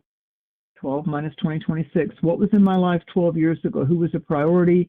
What was the priority? What did I feel like was a plus or a minus? And what did I ascend over? What did I finally get as an accomplishment? And even if that accomplishment was, well, I'm not going to do that anymore. I'm done with that. Been there, done that. So that's the Jupiter cycle that we're in right now. So a lot of astrologers look at the benevolence and the prosperity factor as Jupiter and Venus. Well, Venus is going to lock lips with Jupiter. You know, Venus is in Libra right now. So Venus is going to be very happy with Jupiter around the 17th of August. Mercury in Leo is going to go up to Saturn in Aries and go, hey, I got a plan, and you and I, yeah, we can do this. I got the idea, and you've got the dedication. And so when we get to the 21st of August and the 22nd of August, we're going to have the Sun in Leo oppose the North Node in Aquarius. And on the 21st of August, we're going to have Venus in Libra oppose, so call Saturn out in Aries. And so Venus is going to say, we need to work together on this. We need to cooperate on this. I'm tired of having the same debate, fight, discussion, or shutdown. You know, we need to work on this. So I would say that any problems that present themselves or any truths that are revealed to you that might even be shocking at first, like, wait, what is that? What did you just say? Okay, that could come up over the 17th. That could come in around the 17th or 16th, really, when we've got Mars. We've got Mars in Cancer fighting with Neptune in Aries. And then the solutions and the resolution starts to happen when we get to the late 17th of August and into the 21st of August. So there's some stuff. I can promise you this, and I'll be so accurate on this prediction. Oh, my two snaps. I promise you, sudden, surprising things that you didn't think would come up that way or go that way are going to happen before we get to the full moon lunar eclipse in Pisces. That's not a bad thing. It can actually be an overflowing cascade of abundance. Good thing. We just might not have seen it coming, and rather than fearing the worst, the beautiful thing about an eclipse in Leo is it can slam dunk the best into your lap, because the Leo will say, I do have eyes that see. I do have ears that hear, and I've heard your heart, and I see your actions. Even when you're in the face of adversity, you level up, you think about others, you're kind, you're generous, you're giving with your time, with your words, and the money that you have. You care about animals. Whatever it is that matters to you, that you know are the good qualities of you, Leo is saying, I got you. I see you. And just like the movie Avatar with the blue girl that's very Aquarian, she says, I see you. And she never sees, that movie Avatar, she never sees the man as a paralyzed cripple. In her world, he has full focus of his limbs. So the Avatar girl, the blue alien girl in Avatar, that's very Aquarius. And the Leo right now is the part of us that says, I know life can be a jungle. I know it's filled with mystery and challenges, and sometimes I get so weary, but you know what? I'm going to walk on, because I know I walk with the fire of the Almighty I Am. So I'm good.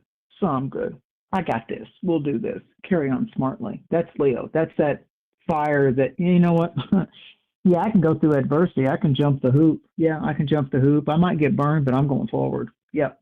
And I'll alchemize and I'll phoenix it, and then I'll have a testimony, and I can tell stories around the campfire and the ceremonial fire, and I can be the spiritual fire messenger to help bring somebody else out of a dark place that I've already been in before. That's the best of Leo, right there.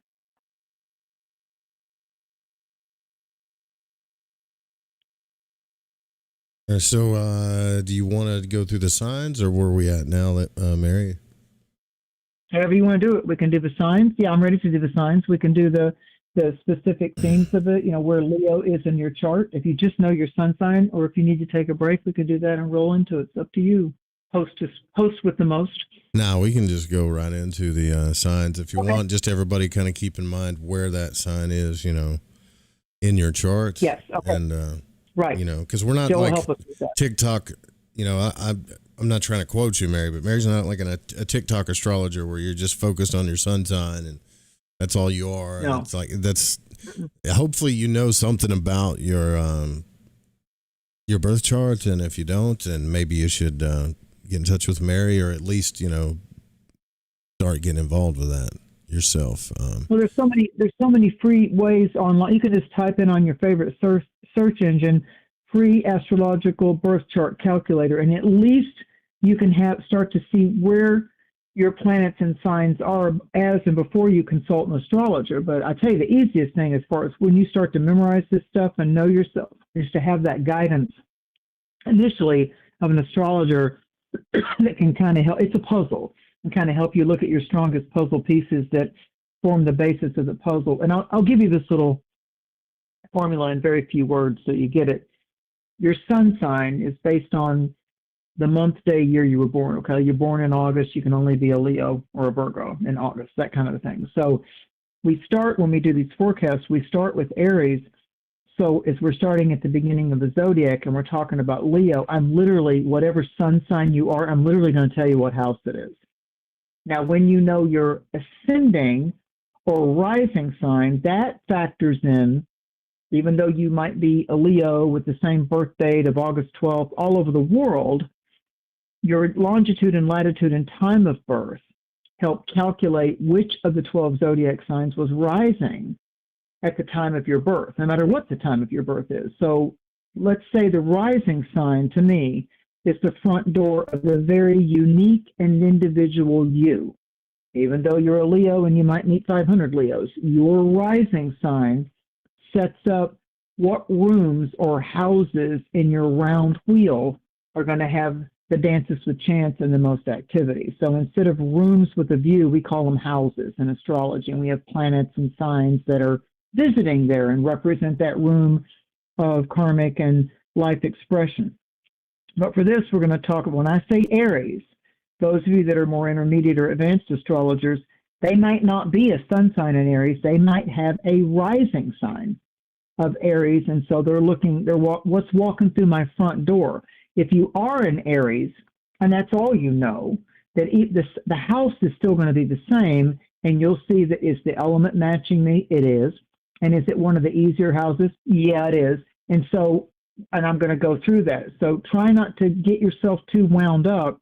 Well, my rising sign is Taurus, but my sun sign is, just listen to your sun sign. When I go through the signs, first just apply that. And if you have to go look at, okay, I'm an Aries, so it's happening in my 5th house. Then just go read on Pinterest or, what are the attributes, what are the qualities of the 5th house in a birth chart and the nativity and a horoscope. And just look at the main bullet points of what the 5th house illuminates. And then for you as an Aries, that's what this eclipse, the sun and the moon in Leo, besides the fact that Mercury's there and Jupiter's there, yeah, there's a lot of spices in that spice rack right now. And the most favored signs on a Leo eclipse will be the fire sign brothers. So if it's happening in the brother fire sign of Leo, Aries and Sagittarius are going to be most favored. Why? Because they're the brothers, they're the elements of fire. So that's where we'll start. So if you're an Aries, the Leo eclipse is spotlighting the 5th house of your chart order of things that happen in the order that they happen. So for an Aries, if Aries is number 1, when you go forward with the signs in order, Leo lights up the 5th house. That has a lot to do with a new romance, a fiery creative project, a inner child or a baby of your mind. It could even be a surprise pregnancy or a baby in the womb. It can be a novel, passion to purpose type of project with the Aries strong with you. Someone you meet between now and either the full moon lunar eclipse, so certainly between now, don't be, as Joe said, don't be the 5-minute person. Let the bloom happen of the seed that's planted now, because it goes into February of 2027. That'll be here before you know it. It's only 6 months away. So this eclipse is bringing you fated meetings, dances with chance. Destiny has a voice. So someone you meet, Aries, can feel strangely and comfortably familiar, as if you've known or loved them in a previous life. How do we just get each other? It's so interesting. So an old artistic talent, this house has to do with our creative talents. Musical ability could come, creative scholarships or gifts or benevolent tithes can start to happen. But it's certainly, Aries, a time to take up the new sport interest of something or the new interest in a creativity of the fire of your personality. So it is a wonderful eclipse for Aries, even though Saturn can dampen spirits and when with sign it's in Aries. Saturn's actually creating a more stable foundational platform for Aries that's been too up in the air, for quite a while. Saturn's there to get you more of a secure footing in your life without arguing with getting secure all the time. So it's a time for you to celebrate your life and know that the magnanimous generosity of Leo is saying, you're going to give you some clean fun. I'm going to give you some reliable people. I'm going to show you a bevy of connections that appreciate you rather than you always needing to be, Mars rule sign Aries, in some kind of battlefield with people or situations or things, a battle in your mind, a battle at the job, frustration, draining your energy. So for Aries, it's a reset of allowing yourself just to feel the simple pleasures and the pregnant pauses and the fact that there are new things coming towards you that you've not had in this kind of way for over 12 years. That's that Jupiter and Leo cycle we talked about. If you're Taurus sun, Taurus rising, Taurus, it's the fourth house. So when you're looking at a circle that has a cross in the middle of it, the fourth house is that base of the cross. It's Earth, it's the base of the cross. And so Leo, for you born with strong Taurus, the fourth house has to do with the foundational reshuffling. Your home, do I still want to live in this city, this neighborhood, this apartment, this trailer, this community? What's going on with my ancestral blessings? What's my ancestor stories psychologically? What family connections are awakening some powerful memories? Or are they too draining and I need to take a step back from it without the big ass fight? That I can simply say, you know what? I feel like this chapter has served its best right now. We'll come back around again. So it's time for a relocation, a renovation, change of home, your perceptions and conceptions of things. Starting a family can happen with the fourth house, and also healing ancestral karma. You may visit a place that feels familiar, deja vu, or you reconnect with someone in that place whose soul once belonged in your family, gifts that run in your family, talents hidden in your DNA resurface. And so your nurturing and your healing qualities of the earth sign of Taurus being around, and there may be some family members that absolutely need boundaries and need corrections, like, you're not going to treat me that kind of way, and you're not going to betray me again because you know what? I see you. You had a choice, and you chose to betray and lie, and I wasn't valuable enough for you to entrust with your problem, your addiction, your wanting to manipulate me or my bank account. So Taurus are going to be calling some people out too. If you're a Gemini, it's a third house stimulation. That's the third house is a mercurial type of energy. Aries gets along with Gemini. Leo gets along with Gemini. Pluto in Aquarius gets along with Gemini. Venus in Libra right now can be a nice smile to Gemini. So it's about, what are the messages? What's your questions? Why are you questioning it? Can you trust it? Does it bring out the best in you? Are you so multitasking in your mind or so over analytical that you're missing the main point and you're spending way too much time in a cerebral circus? So conversations become deep. Mars is in Cancer, so it's around finances too for Gemini. There's unexpected meetings, brother, sister, sibling, cousin-like connections, or someone living nearby may bring up and complete some unfinished karma from another life. You could write, Gemini. You could be asked to speak, teach, learn some type of a new way of being or language arts that come in an unusual way, but it's easier than you thought because it seems like there's skill sets or abilities that you've cultivated before.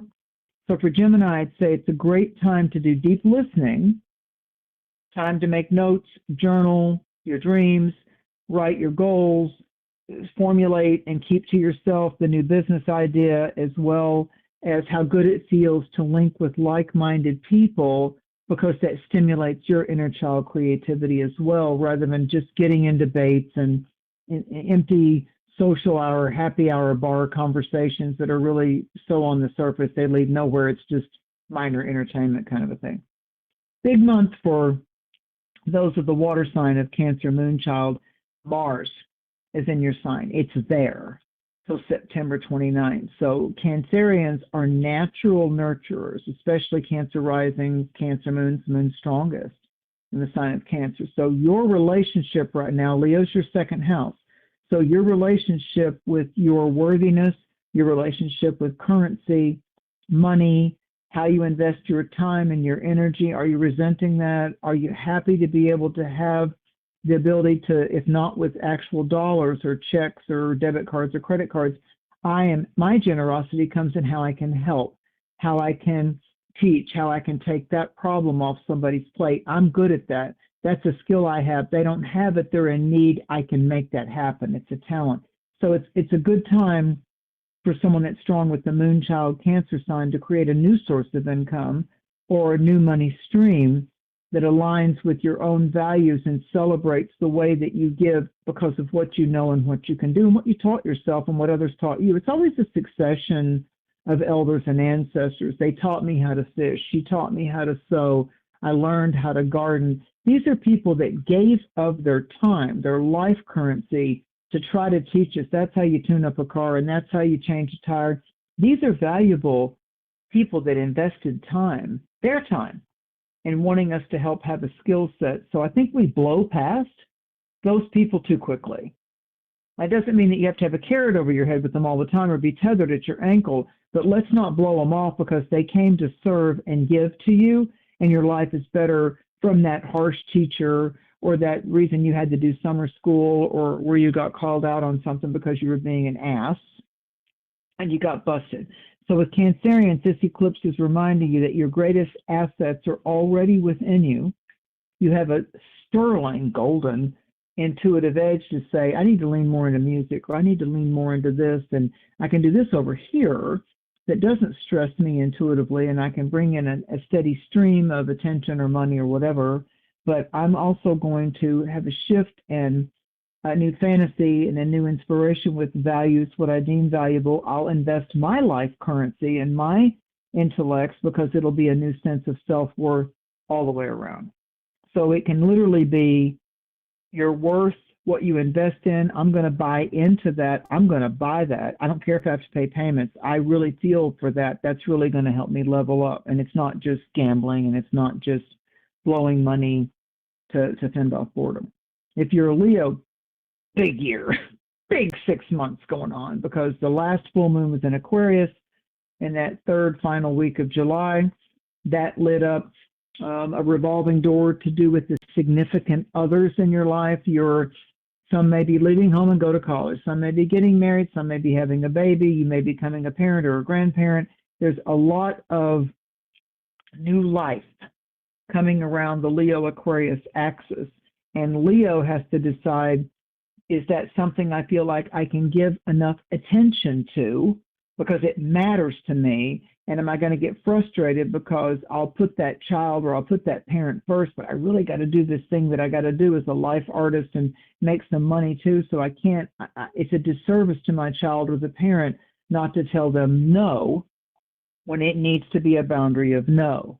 Whether they throw a fit or look at me like, you hurt my feelings, or you're everything to me, can't you make it happen anyway? Yeah, stop getting manipulated. Parents do it, kids do it, grandkids will try it, animals will try it. So actually people like you more when they know what you get is what you see, and whether you agree with them or not. And you don't have to do it just like the way they do it. Actually, they can teach you how not to do some things by their behaviors. But you still have a value, and that person is always that way. That's what matters to that person, and it gives, again, whether you agree with it or not, it gives a sense of that's predictable, that's reliable. If I ever needed to see somebody not be any other kind of way, they stick with that because that's what they value. So Leos, it's a first house for you. It's your eclipse. You're stepping into a whole new version of yourself. At the same time, simultaneously, it's an infinity symbol, you're releasing an identity that has outlived its purpose. Leo, first house, you are baptizing and releasing an identity, a flavor, the spice of who you were and what you felt you believed in and what it was. If it's outlived its purpose, you're resurrecting into the higher aspects of that. So and I'm going to say this for people that do accept karma, reincarnation from all over the world, it's part of their culture. People from a previous incarnation, walkabout, as the native peoples, the First Nations peoples will say, ancestral intervention, those that love you, along with Great Spirit in the pastures of everything that is. Their spirit still lives, their spirit still breathes. So people from a previous energetic frequency can come in now as mentors, lovers, rivals, allies. So there's some hidden leadership abilities that will be cresting from all of that. Your confidence is going to go up. A brilliance, a brighter light can shine again for you, Leo. So it is a great time to launch a new project. This isn't an eclipse with Mercury retrograde, okay? This is a good time. Venus is in her home sign of Libra to launch a good project where you can rebrand or restyle and reinvent yourself. With Virgo, it's your 12th house. So this is the labor before the birth, Virgo. The next eclipse, the full moon, is in your opposite sign of Pisces. So this is about what you fully are healing from that goes back over the last year and a half, if you're a Virgo. So this is the crescendo. This is the trumpet sounding, you know, like when somebody hits the bell and leaves the Cancer world because they conquered it, you know, and it's the celebration of that. So if you're Virgo, the unseen world, your inner life, the psychological you, the patterns, the boogeyman, the monster under the bed, all of that has come up in one way or another, whatever your biological point is in this life walk.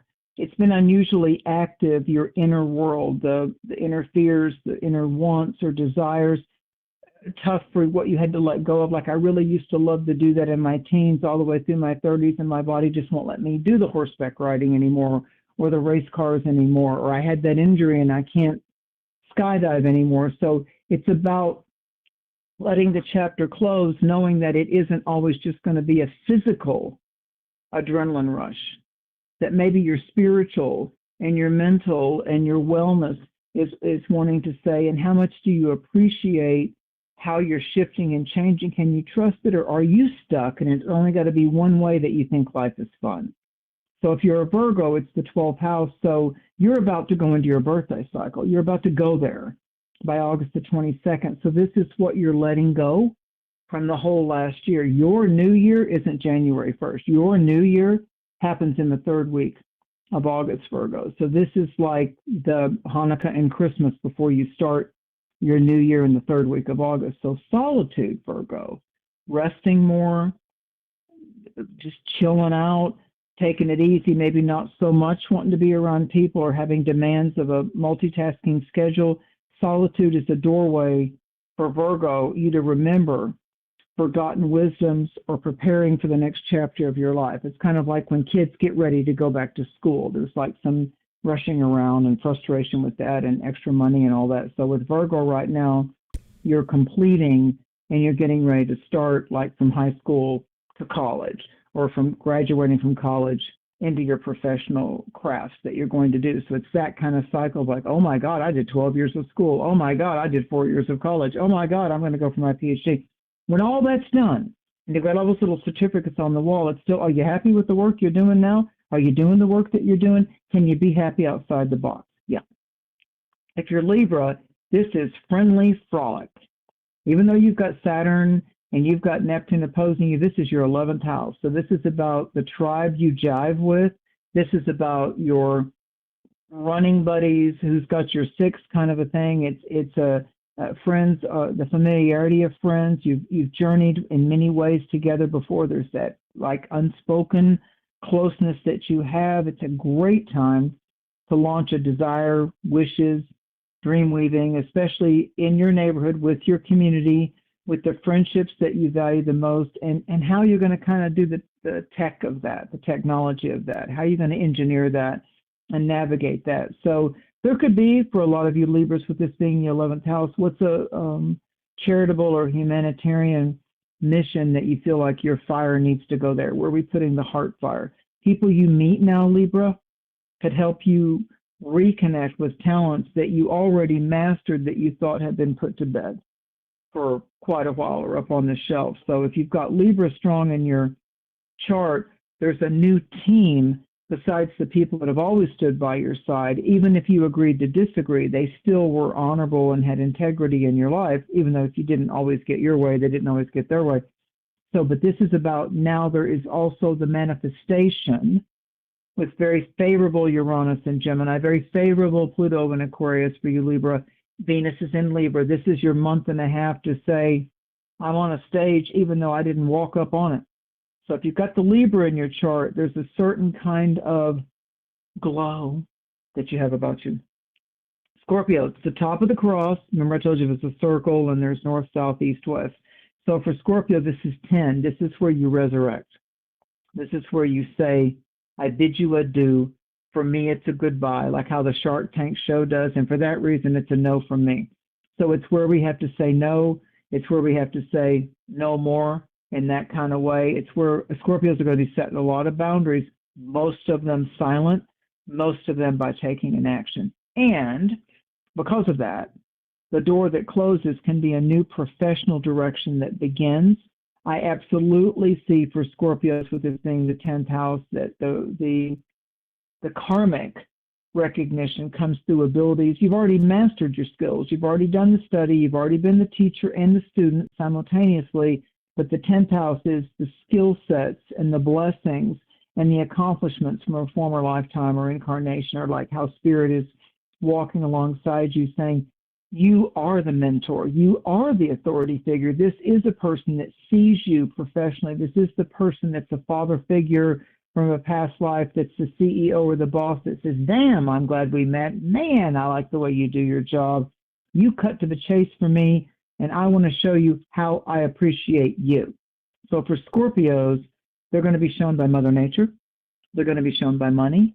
They're going to be shown by words and people looking at them like, I don't know how I could have got through that without what you did when you did it.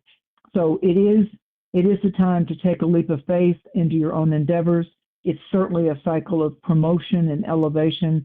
And really, Scorpio, the Leo lights for you is you can take the stage, you can be seen and be heard, and you're probably going to have the room laughing in appreciation, going, who was that masked woman? Who was that man with that sword? Damn, who are you? Can I get to know you? But not today. I'm busy. So it's a little bit like take the stimulus and go make it come alive in your own life. That's what Scorpios can do for people right now. If you're Sagittarius, it's 9th house. I see the 9th house of higher learning and civil law versus soul laws and spiritual laws. I see the 9th house as the vision quest. I see the 9th house as the long range soul goal, soul food. That's a mouthful. But the 9th house is what are we aspiring for? It's higher mind. It's opposite the 3rd house of like our conscious mind. The moon brings up our subconscious realms, but the 9th house is how does your conscious mind and your subconscious mind and the you that always was, always will be, all work together in that trinity to go on that vision quest, to be the sovereign soul that says, yeah, I'll take the risk. It's kind of like the Fool card and the Tarot and the Judgment card at the same time. I will walk to the edge of the cliff. I will let my dog be my guide to go with me. I will have very few possessions in the knapsack like on the 0 card in the Tarot.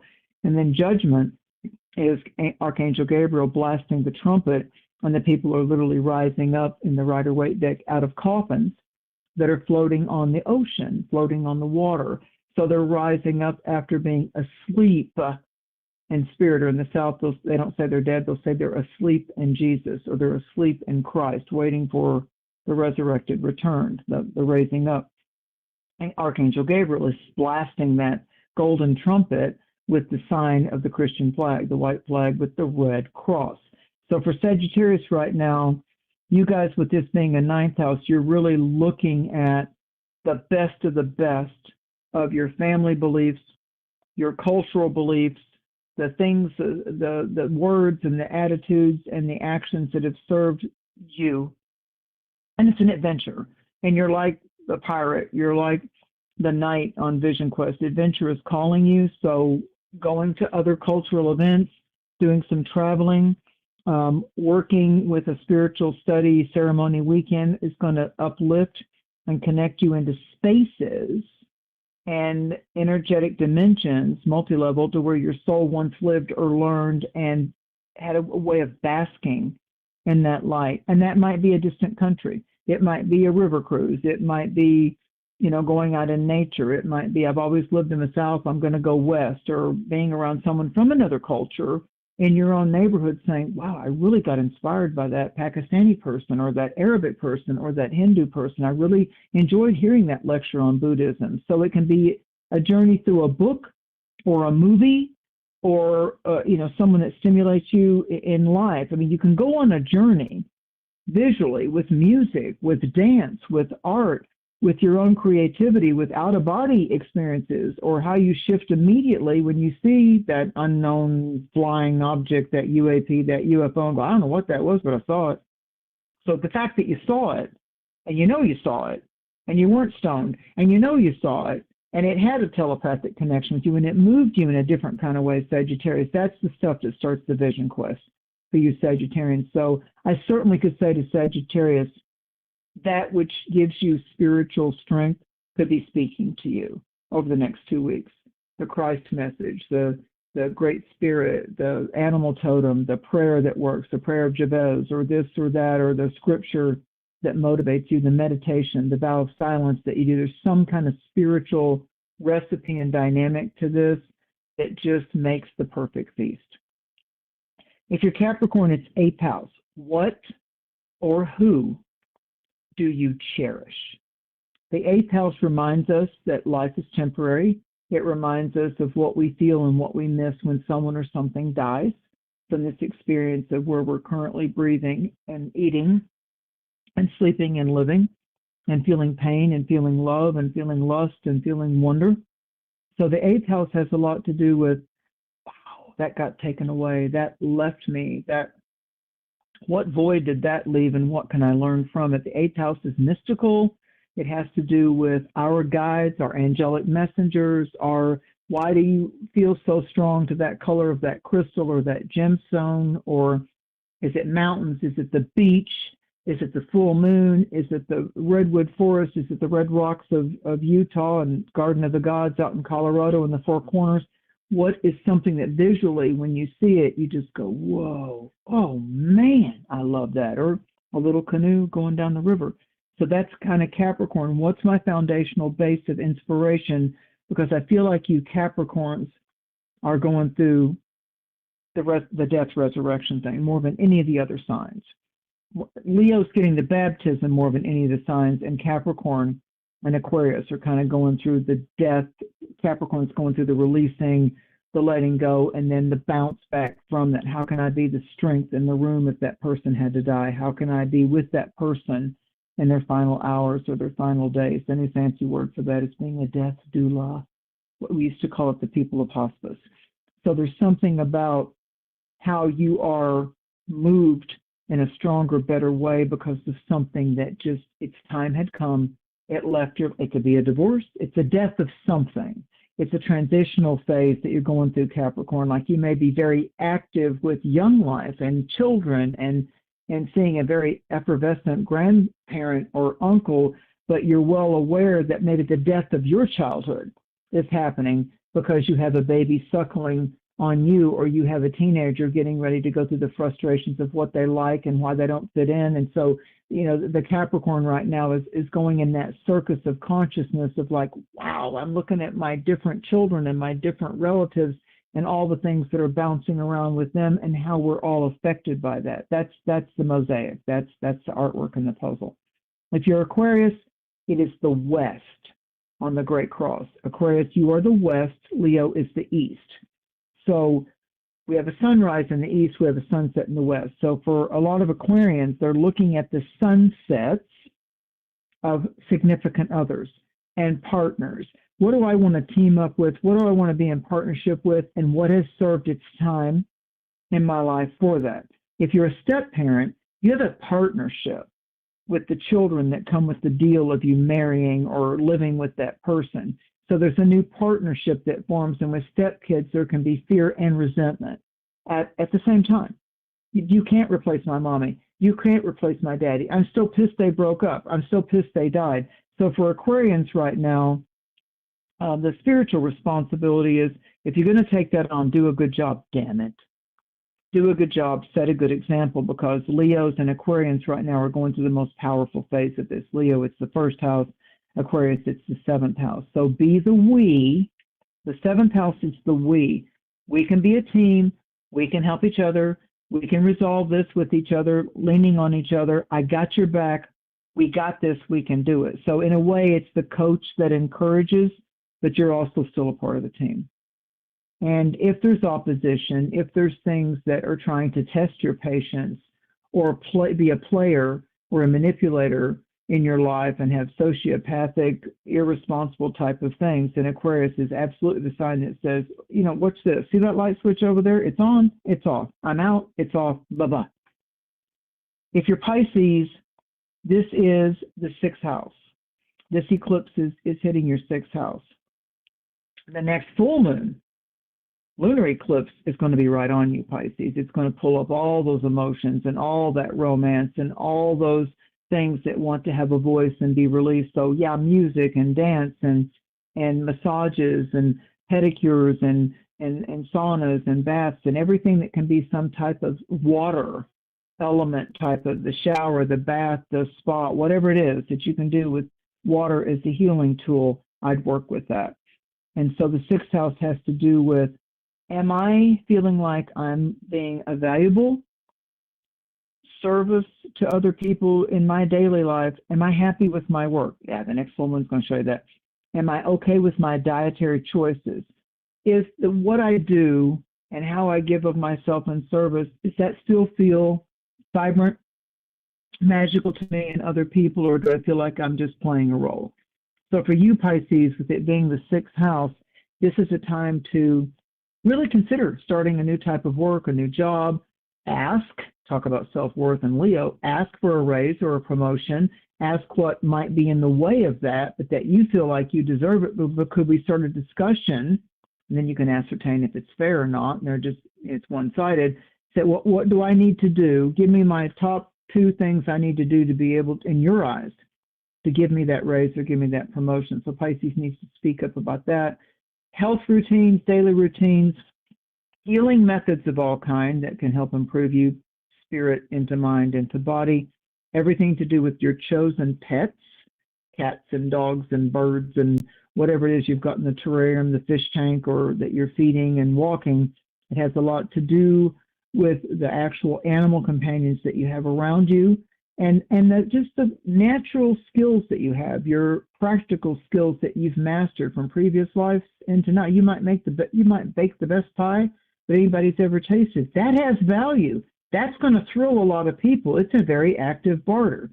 So a colleague, an employee, something going on with the pet, a stray pet, or an animal showing up that you help may be an earth angel in disguise, and certainly a soul connection. So watch the heart, Leo, and the spinal cord and those nerve endings, and make sure that you're looking at, all of us with Leo, look at the circulation, Aquarius, and cardio regimens, maybe just 5 minutes of stretches and exercises a day, rather than pushing it to the limit and then laying on the couch all the time and not wanting to move, or playing the video games for 14 hours on end, or then saying, I need a pill that gives me energy, and I need a pill that knocks me out. So Pisces can be the prescriptions. Pisces can be whatever method we use to escape. Some of those are really healthy. Microdosing can be really healthy for a lot of people. Ayahuasca really lights some people up and just freaks the crap out of other people. LSD used to be the same way for people. Some people would have really incredible hallucinogenic journeys that opened up multi-dimensional things for them. Other people had what they called at the time really bad trips. So really, what I learned with all of that too, like when it comes to like psychedelics or microdose, whatever, if you're not really prepared to deal with yourself. In other words, if you're used to, what were you calling it? Like, you said something about it earlier, but if you're used to trying to just fix how you're feeling all the time, it's not It doesn't matter what you're doing. Band-Aid. It doesn't matter if you're microdosing or not. But if you're actually ready to take a dive into yourself and really grow spiritually, like, then that stuff, I'm not going to tell you how much to do or whatever, but that stuff will help you deal with it for sure. Yes, yeah, it can shift you out of a lockdown. It can shift you out of a loop, a psychological loop of where even subconsciously events happened around you and you're very, very young, developing. There's a reason they call it the developmental years, of the development of what your beliefs were. We came here not knowing the language consciously. So what this one told us is right and that's wrong, and you're this and you're that and don't do that. And Right. we formed a lot of our beliefs by the voices around us. And I'm not going to say maybe that wasn't destined, but I feel like then the Leo part of us finds our own heart and our own will to be, and we say, I can love my mom and my dad, but I don't have to do it or say it or believe it exactly the way they do. I still honor them. I still respect the power and our divine connection. They were my sperm seed. They were my embryonic urn. I can still respect them for the connection that fate gave us, but I don't have to get their approval. I won't be clinging on to getting their approval only and if I act and do it just like them. There's the Aquarian rebellion. Yeah. Do you love me for who I am, not when I'm doing it or saying it just like you? Yeah, and you'll find like that when I was talking about Carl Jung earlier and how it kind of leads into shamanism and this work.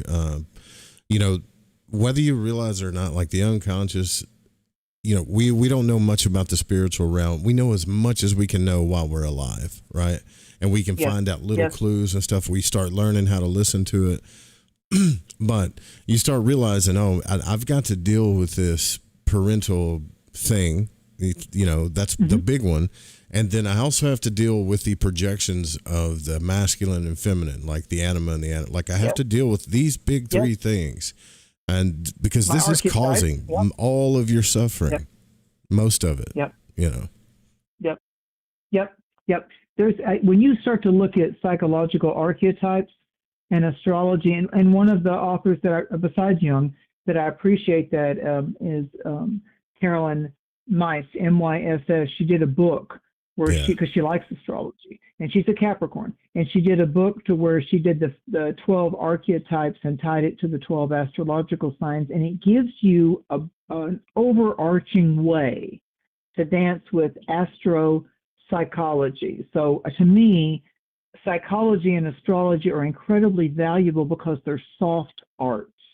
They're artistic. They shift us. They're alive. But Joe may be looking at a different psychological portrait than me. Mine's not better than his, and his isn't better than mine, from those mystical, psychological realms of the forming of our conscious will from our unconscious theater, and what we absorbed in our childhood and all. Then we start to make really deliberate, conscious choices of, I kind of feel like this attitude and this belief makes me a better version of myself. And that's that blend of what I like about these eclipses of Leo. What am I willing to do?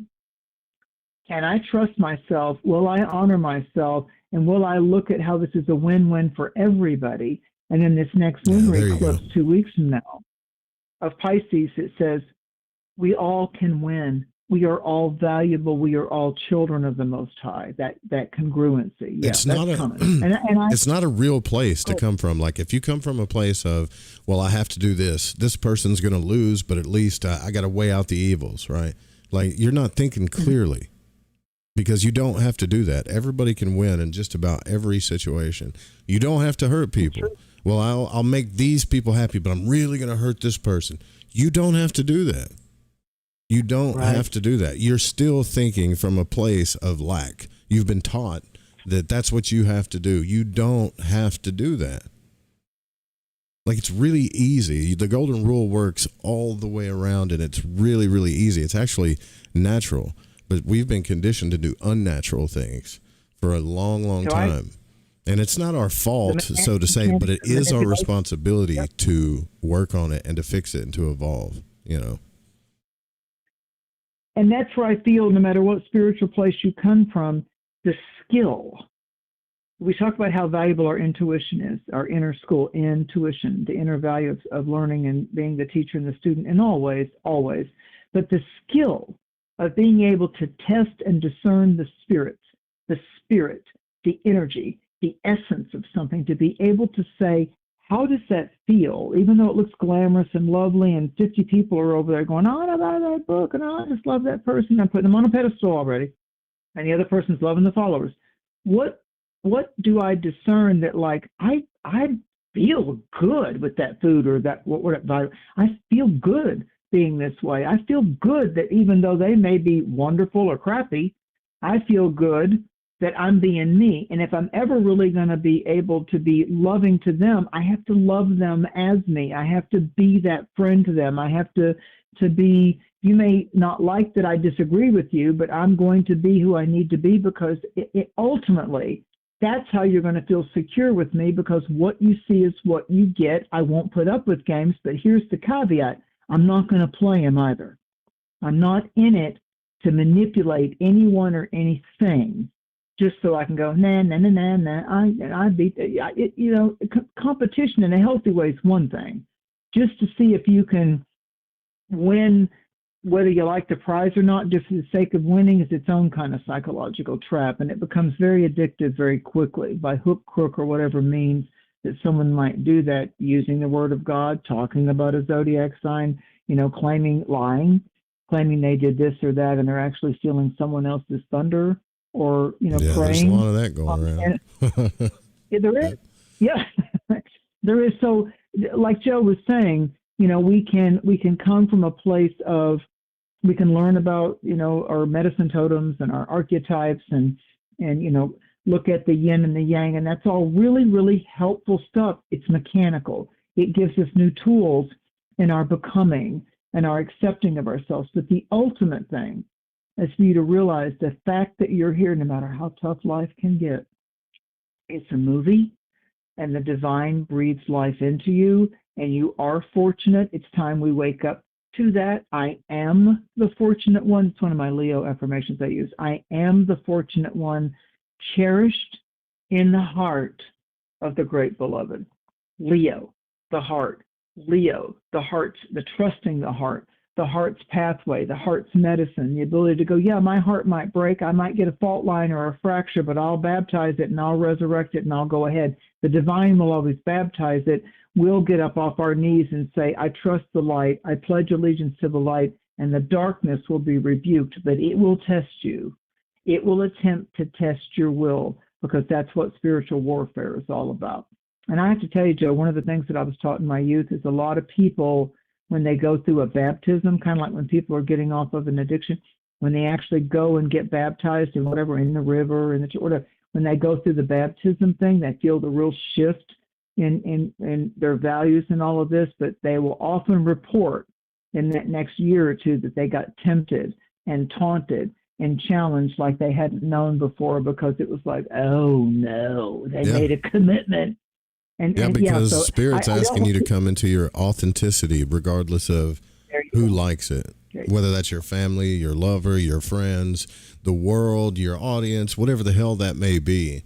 Like, if you can't stick to what's in your heart, despite it all, you know, I mean, if you want to, if you're religious, you can go to the Christ story, Buddha, however you want to do it, but that's what it's really all about.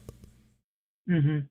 Because people are going to come against you, like, and it's weird. It's like, I don't understand. Why are people coming against me? I'm just trying to be like myself and love everybody like myself, but I just want to be happy, and this is what I believe, and like, and then you start doing that thing again. Well, I don't want to do this because this so-and-so that, and you start over there and over there and over there, and over there don't matter. Your job is to project your light onto them regardless of their reactions, especially with the truth in your heart. That's it. Amen. Amen. Amen. Aho. And so it is. It's like, and like you said, you know, I just wanting to be a loving person and to have a win-win and all that. And that's what we have to stay with. Even if other people test us or deceive us, we have to stay with, well, that's your reaction. That's how you decided to play back. the frequencies and the energy and the music of my soul. And if that's your response, if it's crappy, and that's your response, and that's the way you want to treat me after I've shown you, yeah, I have faults and flaws that I'll correct, but after I opened up and I showed you the best of who I am and the reliability of me, like that will make me clap back, that will make me laugh, that will make me, but I always have your back. I'm always like the wind beneath your wings kind of a thing. And so you're going to reward that with all of a sudden, not realize that, acting like that was all a game or whatever. You made your choice. Now I'll make mine. Now I'll make mine, because you know what? Maybe you didn't see it, but I'm a genuine person all the way through. Genuine, in it to win it. Genuine, the magic genie,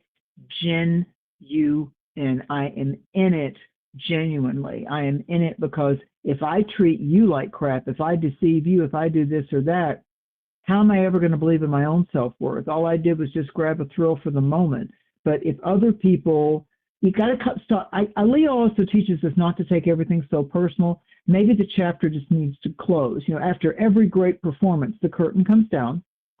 The moment happened. The star's still there. The band's still there. The talent's still there. They come out and they take a bow, and there's another round of applause, and they bow to you again, grateful for your appreciation of their talents, their dance, their singing, whatever. They won the prize. The gold glitter falls. The golden buzzer sounds, and then they still go off to do a performance again, because that was the moment that you were the audience to. This is the moment that you were in the gift or the present. That's Leo is saying there are gifts and golden opportunities all around you. This is the gift of being fully present and taking yourself right now wherever you are and saying, with all the bumps and the grinds and the cuts and the no's and the not now, and I don't know if it'll ever be, I still love life. I'm grateful for my soul. I love learning. Bless the good teachers in my life, the easy teachers I probably took advantage of. Thank you for the strict ones that were in my life that held me to task, and bless all the good people, and may peace prevail. And that's what I want as I live on my biological mother for whatever time. That's what I want, is to respect my biological planet Earth, Mother, and respect the message of my ancestors, and to rebuke those elders or ancestors that decided to befriend the darkness for too long and too deeply and say, yeah, no, that's not the ancestors that I will revel in or pattern after. I will call it out. I will not keep the dark secret. I will not be a part of that. That takes courage too. That takes backbone too. And Leo is the light that will turn to the darkness, go, be ye not afraid. Be ye not afraid. Yeah, come over here and try to do that. Just with the energy, just with the frequency. I mean, there's been times where I was in Florida and I'd be walking down a busy street. Feel, be careful that part of Tampa. Be careful, just like that. I was busy thinking. I was going from one studio. I had to do a radio and a television show on the same day. That's not bragging. It's just what was going on. It was tense and it was a lot in your head. It's stressful. Things to go and yeah, like you got to. It's showtime, and you got to be on, and you got to be on your game, because it matters to the host and the station and all that. And this really freaky guy appeared out of an alley and kind of leaned in and looked at me, and I'm like, yeah, just don't. I wouldn't do that in any kind of way if I were you. He just ran away. You might have and that scared literally me. was not, well, I did, but I wanted to, but a spirit actually came into me, not to be judgmental or anything. It's just no, no, and no. And if you want your life right now to be easy, walk away, because the darkness that you're trying to do is about to get a blast right in all the cracks of your body of the light. They've actually done a study on that most criminals will, they only keep moving forward with their agenda when they know that you're a submissive type person. Really? Yeah. Really? So think about it. If you're going to cause a problem, like criminals, are pretty much cowards for the most part, especially if they're hurting people, robbing people, whatever. But what they want is they want to get what they want as fast as they want, as easy as they want, and get away. They don't want to get caught. They want what they want, and that's all they care about, right? So they're just looking for prey. And if you don't have to be a big tough guy or anything like that, if you're just going to cause a problem, a scene or whatever. So for instance, if someone walked up to you in an alleyway, like you're talking about, and said, hey, just come with me, give me all your money, blah, blah, blah, blah, or walk over here, follow me, go move that way, move. You know, most of the time you would do that if a gun was on you or something. But my point is like if they don't have a gun or something and they're just trying to do the stuff like that and you start yelling for help or you move towards the public, they'll 9 times out of 10, they'll move away. They'll get away from you quick because you're not prey. Mm-hmm. You're more Right, interested in your survival than you are in, you know, your fear. Does that make sense? That's good.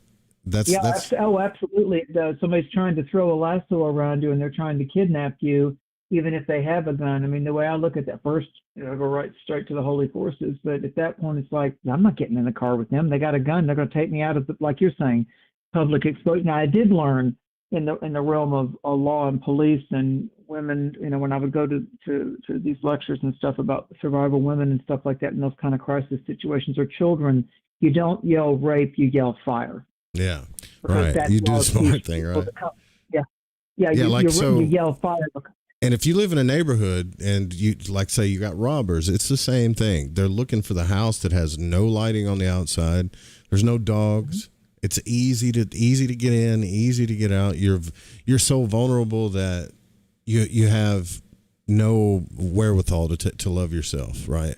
And basically people do that with their homes. They don't protect it. They don't put lighting on the outside. They don't make it hard for someone to hurt you, right? And it's like when you talk about knowing your self-worth, if you're in that place all the time, you make it hard for people to hurt you. And see, that's something that I've learned, you know, in my life. Like being in my 40s, it's something I'm still learning, but like, if you really, I don't mean just like study your self-worth and I'm worth it and I get the concept. I mean, really like work on yourself and you go, you know what, damn it. Like I'm worth a lot. I just was dealt these cards or whatever, but I'm really worth just as much as that person. Like, so when you know your worth and it's coming off of you, you make it hard for people to take advantage of you. People only take advantage of people that don't know their self-worth. Well, yeah, and those people literally, you know, good people sometimes can be blinded by their own light that they have. They feel it, but they don't know if it's real. Like they feel it, but could I do that? Is that me? Did I just do that? So sometimes it takes a couple of repetitive instances where you shift. Again, I talk about patterns and loops. We get caught in, all of us. I've always kind of reacted that way, or that made me cry, or that made me get raging, angry, or whatever. If we can kind of just step out of the automatic pilot or the muscle memory of our personalities and say, you know what, I'm going to do that different this time. I'm going to, and in my prayers, I do meditate and pray that I am enough of an antenna and a receiver to be able to listen to the sacred glory and the wisdoms of light, teachings, dreams, energies, meditation, so that I don't have to have pain or loss in this life be the teacher that gets my attention. Because let me tell you, I don't care how much money you have in the bank, or how many houses you have, or how much acreage you have, or how many animals you have, or how much time people tell you how much they love you. Pain, something that's painful, will get your attention no matter how good or how difficult your circumstances are. It hurts. It owns you in that moment. Ouch. It's better to learn, and it's better to learn from pain than never learning at all. But the point is, you don't have to. Right. Well, don't make that your only choice. I mean, don't, like Joe was talking about, how we kind of quietly get into these habits, these habitual responses, reactions, and actions. Realize that it's okay that most humans learn through loss or pain, because it got us to get out of our heads and just one way of thinking and go, ouch, well, I don't want to do that again. Let's learn from that. As Joe said, whether you're in your 40s, your 20s, or your 50s. I mean, anybody that's older than the first Saturn return of 28 to 30 years old knows that they could do something to help put some light on somebody else's path. That's the beauty of being an elder, of being the aunt that the little kid looks up to, or the cousin that the other cousin thinks is just the cool beans and would always protect him in a fight because they're weaker or they're smaller or they're younger. And the whole bullying factor, that's the worst side of Leo Aries planets, the bully, the one that says, I got this secret on you and I'm going to use it and all that, or the bully that gets jealous of something that you are. It's like, you too could do this. So what if I'm good at football? I mean, it's okay for me to be good at football. I'm on a team. So it's like Libra is the team, and Aries is the star player, or the star sports skill sets. So what's happening right now is Leo is saying, you already are a star. I'm the sun, and I'm a star. I'm the biggest star in the Milky Way, and I'm the big star. And I have coronal mass ejections and this and that. And when the eclipse happens, the halo that we see around the sun, that's when, and you got to use special glasses and all that. And they're now saying, don't take a picture of the eclipse with your phone. The corona of the sun, when we have an eclipse like that, and when we get to hopefully see the lunar eclipse, when you see that, you realize there's that big orb in the sky, and it can be incredibly hot and sticky and awful in the dog days of summer and in that appropriate hemisphere. And then it can be also like, oh God, where's the sun in February when it's so cold when we're in Aquarius? So the Leo and Aquarius eclipses, I want this to be your takeaway. Leo time in the Northern Hemisphere is the hottest part of summer. Aquarius time, it's the middle sign of winter, is the coldest time usually in the Northern Hemisphere. So we've got the hottest, of Cancer, Leo, Virgo, the summer signs. Leo is right in the middle of temperatures raising and droughts and all that kind of stuff. And then Aquarius is, the constellation of Aquarius is the bitter, frosty, Jack Frost, and everything that has to do with ice and the shutdowns and the power outages and things that have to do with the most, let's just call them the most extreme parts of a summer season or a winter season. Those are the signs of Leo Aquarius. And it's just the flip about 6 months in the Southern Hemisphere. Our winter, their summer, and vice versa. So Leo and Aquarius still stand that way. Leo is governor of the great star, the great sun, father sun, grandfather sky, mother earth, grandmother moon. So what we have right now is we have a lot of light. Now, as we know, you sit at the beach all day and you don't put anything on you, and you're just out in the sun all day, you might get a thing called a sunburn, right? So this element of the sun, it's fire, it's light in the dark, it's the illumination of the light bulb that goes off over your head, and it's the light of the soul in someone else's eyes. An animal, a child, older or younger, that you look at each other and it's just like, yeah, that was good. You don't even have to say thank you for that. Yeah, that's a rich moment right there. So Leo is the majesty of compatibility and the congruence, whether you stay together or not. Leo is the add-on power to the power grid, so to speak, that says, we've got the power to do this. Now, can we just work together and get it done? And nobody has to be the same on the stage star in the spotlight all the time. We all have a place. We all have a purpose. Let's get busy with the light. That's Leo. Yeah. And know that, and just kind of, everything is a balance too. So just know that, you're worth it as much as you feel like you're worth in your heart, but you're not entitled to anything. Right. Expect nothing. I bought those gift bags at Cracker Barrel. I'm like, whoa. And it was in the yin yang black and white. It's just a white bag with black typewriter writing. And it said, I said, they're like 3 for $5. I want about $20 for those. It says on the bag, expect nothing and be grateful for everything. And I'm like, oh yeah, I want that one. What a great way to give a present. Yeah. Celebrate your wins for sure. Cause that vibrates more Absolutely. Of them, Like I do that at work all the time. It's like, Joe got another sale, whatever, and I post it all over the place, and people are like, "He's kind of what do they call it, arrogant or whatever." I'm like, yeah, but I'm not being arrogant. I'm just happy. You should do the same thing. Yeah. You should celebrate it. Look at this. I'm grateful for it. Look how awesome this is. Look how this showed up for me. The wins are out there. Yeah, the wins are. Yeah, this showed up for me. This was the light in my darkness. It's really strange because it's almost like everything to me is a ceremony. So when you do that, it's almost like the universe goes, yeah, you are. It's not I like answering that. your questions. It's Ceremony. not responding to your pleas and begs. It's universe is when you say I am, it's going, yeah, you are. That's it. Prayer is a ceremony. Prayer is a ceremony ritual. Affirmations, songs.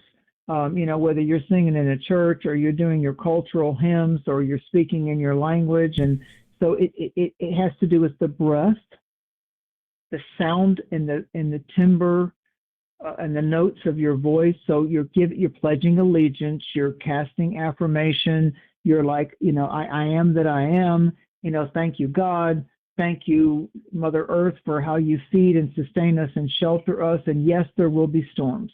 Yes, there will be storms. And how we survive those, even if we have losses, strengthen us as another creature, citizen of Mother Earth on this planet, because we all know nature can have fury.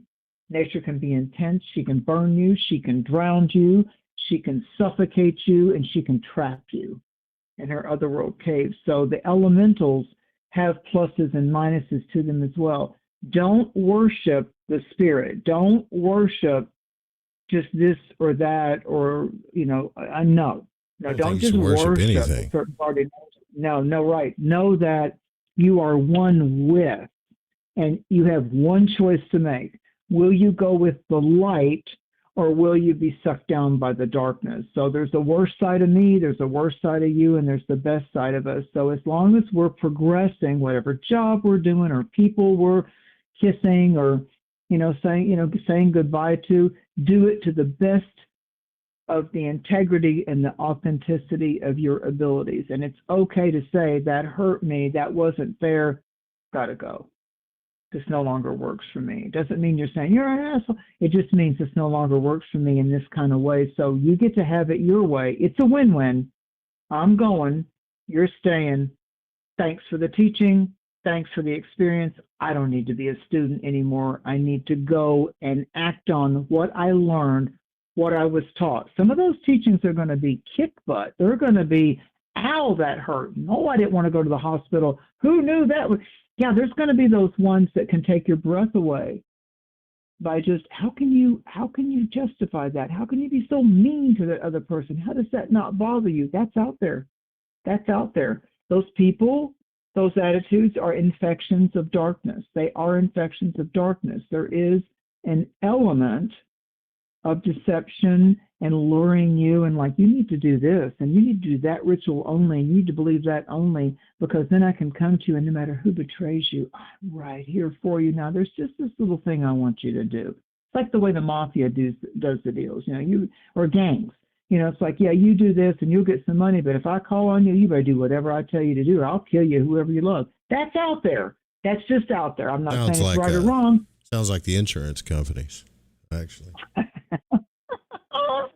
That's funny. I've heard that one before. I mean, literally, they're extorting everybody, right? Like the insurance companies. Yeah. I mean, this is what they do. Oh, we got, you just pay us in case something happens, and then when something does happen, it's a pain in the ass to get them to help you.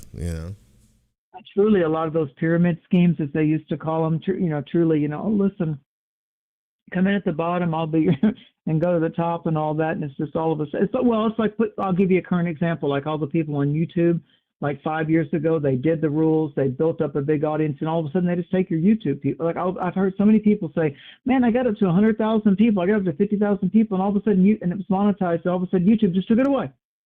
And I'm like, did you break her? No, they just took it away. And I got to start all over again. I'm like, what's up with that? So it's just like, yeah, okay, well, YouTube, I'll pick and choose what I like and what I don't, and I'll skip every survey and probably every commercial, because you've not been fair to people. So clean up your act. Like people, and Leo will show us people that fall off the pedestal. It's the tower card.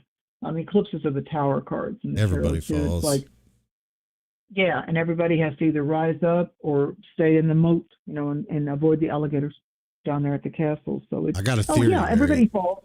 You know why people like, in December, Avengers Doomsday is coming out, and so is Dune, and they're contemplating on like what's going to be the biggest, box office, whatever, right? But I started thinking about like why do so many people like the Avengers? You know, not just one Hmm. superhero, but a group of superheroes that all have unique abilities and they take on the world and can beat anything.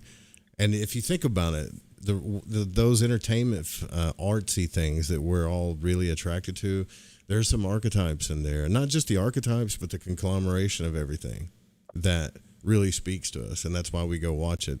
For instance, like Captain America, he always says, no matter what people are saying, well, I'm dying, I'm going through this, I failed 5 times, I failed 10 times. Well, this is an impossible mission, and he just keeps telling them, well, we'll get through it together. Because people desire that uniqueness of being the superhero in their life, and they also desire to have a group of unique friends that no matter what the hell they're going through, or how many successes, failures, whatever, how many times, they're right there with them, fighting with them.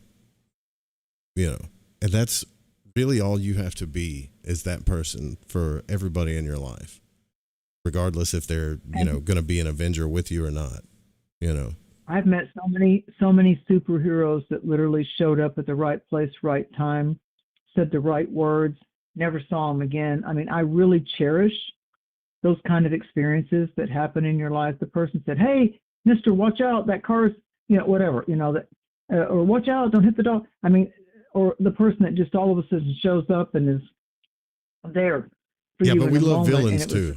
You know what I mean? And I think we should do a show on that one time. Like the light and the dark are kind of even in the universe. They play some this kind of play chess battle here in the world, but in the universe they're just two forces.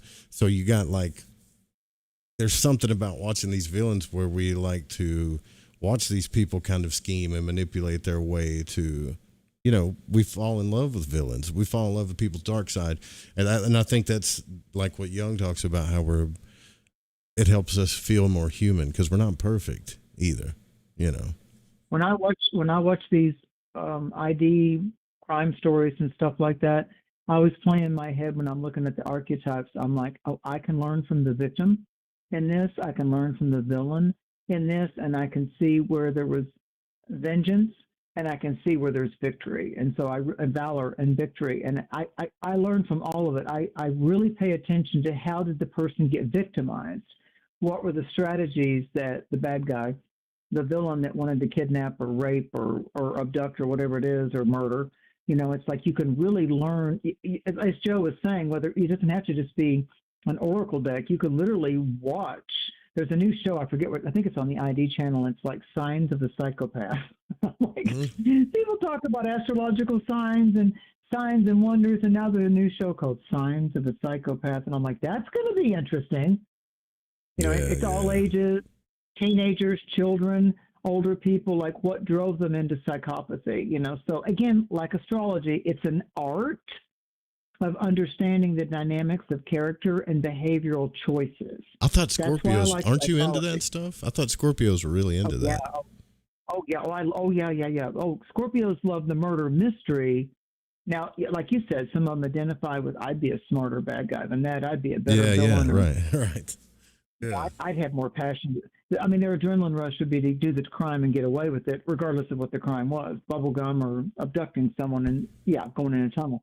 So, Scorpios like so it's Pluto. It's the underworld. It's the gangs. It's the mafia. It's like, what got them there? What drove them there? It's the deeper psychology of like, what in the world happened to that adult that led them into that? Most of the time, they were what Joe was saying, the victim or the villain. Most of the time, those people were unwilling innocents that became victims of somebody else's villainness, that they made them victims. And what happens is there's a lot of spiritual and psychological mending that has to occur, and the courage to rise up again to say, I was 4 then. I was innocent then. I trusted in that marriage. I trusted in that person's finances, right, and that we were going to cleave together and accomplish. And if one or the other turns out to be sour grapes or a false face, you're still going to learn from it, and you have to let it, and I always say this, you remain a victim in some capacity if you allow yourself to be bitter instead of letting it teach you and make you better. better at not being a victim, better at not being a villain. Choices. And so I think that whether we're a child or an elder or in between, we have to start taking responsibility for choosing deliberately the choices of light. That's the real prosperity, choosing the light instead of just the easy way out of the darkness. I think that's really important. That's the hardest part. It's hard. Yeah. You know, if you really choose the light, then you risk, a lot of times you risk the darkness. You know, if you're going to put yourself all the way out there and want to succeed in a career that you really love in your heart, you got to take a risk. If you're going to love somebody all the way, like the way you want to be loved, which you got no business, if you think about it, loving anybody or saying you're going to love somebody if you're not prepared to do it either.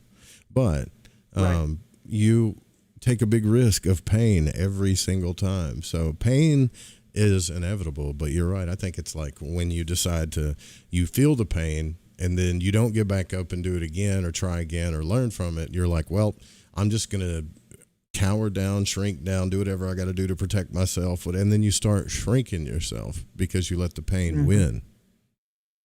And that's called victimizing yourself. You become the villain to yourself. Yeah. We've all done it. Shit, I've done it. Absolutely. Oh, absolutely. The key is to recognize that if you got yourself into it, you can get yourself away from it. That's the key. I can go be the victim. I've been the villain, but I can learn from, because I went through both phases, doing it or having it done to me or both, to where I go, I'm not going to be limited like that. I want to be victor. I like victory. I want to be victorious even if I go through a rough patch or I have to be subservient. Or I need, you don't have to go whatever. through it. Yeah. That's right. Well put.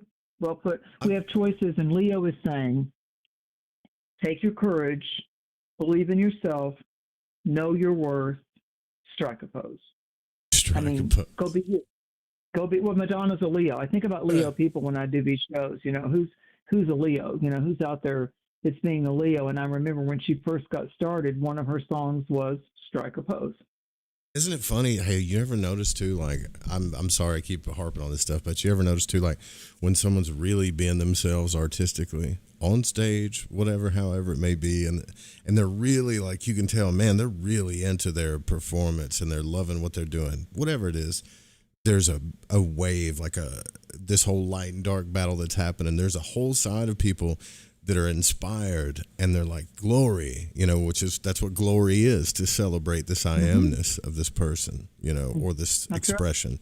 And then pillars of light. And then there's the darkness that's like, yeah, well, they probably got this, or they probably slept with somebody, or I can't believe they're doing that. And that goes on too. That goes on. You know, it goes on too. I mean, we've all heard about that with Hollywood and the casting couch and all that kind of stuff. And the directors are like, oh, you're young and firm and all this. Well, come back here with me. Oh, yeah. And if you see that as worthy, or as if you see that, no, I really, really am talented and I really, really can dance and I really, really want that role, but yeah, I'm not going to get it that kind of way. That would make me doubt myself for the rest of my life. Like, I can slide into it because I'm the one that you choose to say, ooh, you're my lollipop, come here and let me lick you and we'll go forward with this, whether they deliver on that or not. Damn, and then there's the other part of you that says, I came, I saw, I conquered. You know, if I'm going to do this, the way I can really walk out on stage, not addicted to the applause, but give a genuine, unique spark of the best of my talents and my abilities, and just know that this is what I know I am. This is what I can see that I'm good at. Take what you need and disregard the rest, because whether I'm walking on the stage or the curtain comes down and I'm walking out, this is who I am, and this is what I am. And yeah, there's going to be people that love that, and yeah, there's going to be people going, I don't know who they think they. I don't care.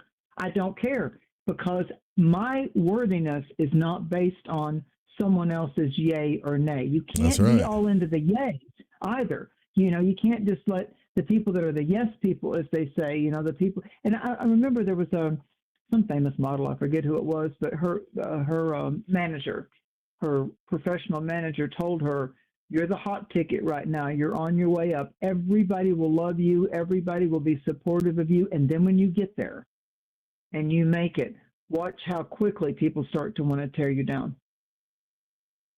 And that was one of the, in the interviews that person said, that was one of the wildest things I heard at the beginning and ended up being true. And there's only two really lonely places in the world, but also where you find out who like your super real friends are. Okay.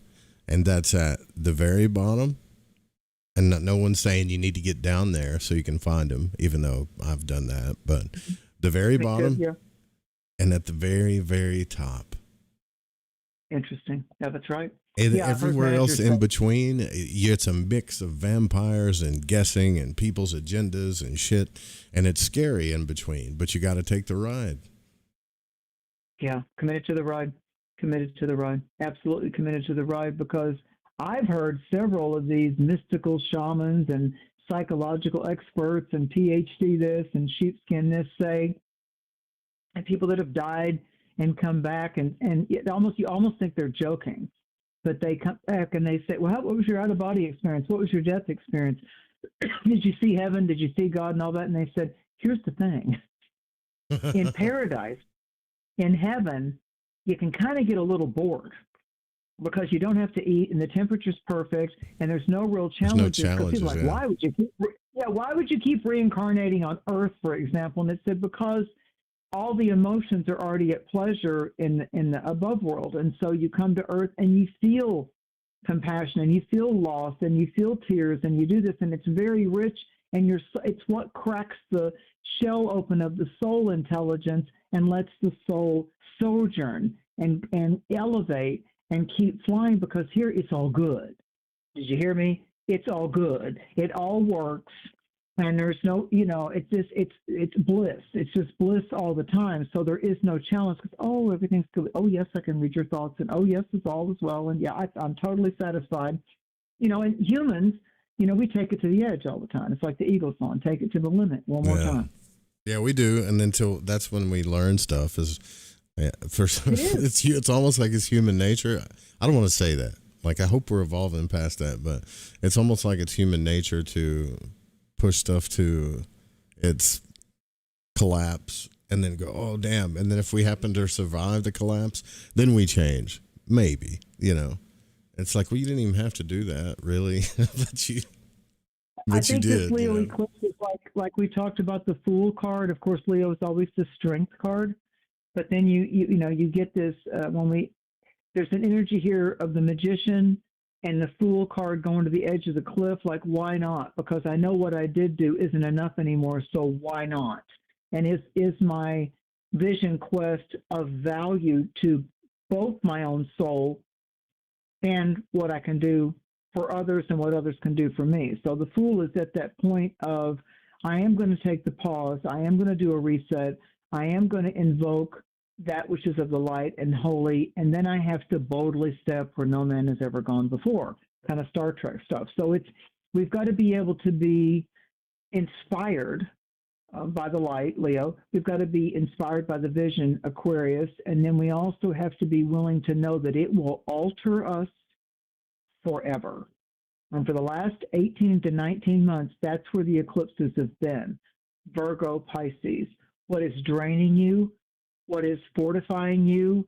Where are you hiding and suppressing your stress? It's going to come out on your body. And the last 2 years showed all of us how our body changes and reacts, high tide, low tide, to those internal stressors that we don't have to talk about. Sometimes our partner That's a doesn't know fact, though. about I was fixing to say, like, you're spot on with that one. I don't want to talk about it, but you're spot on. I know.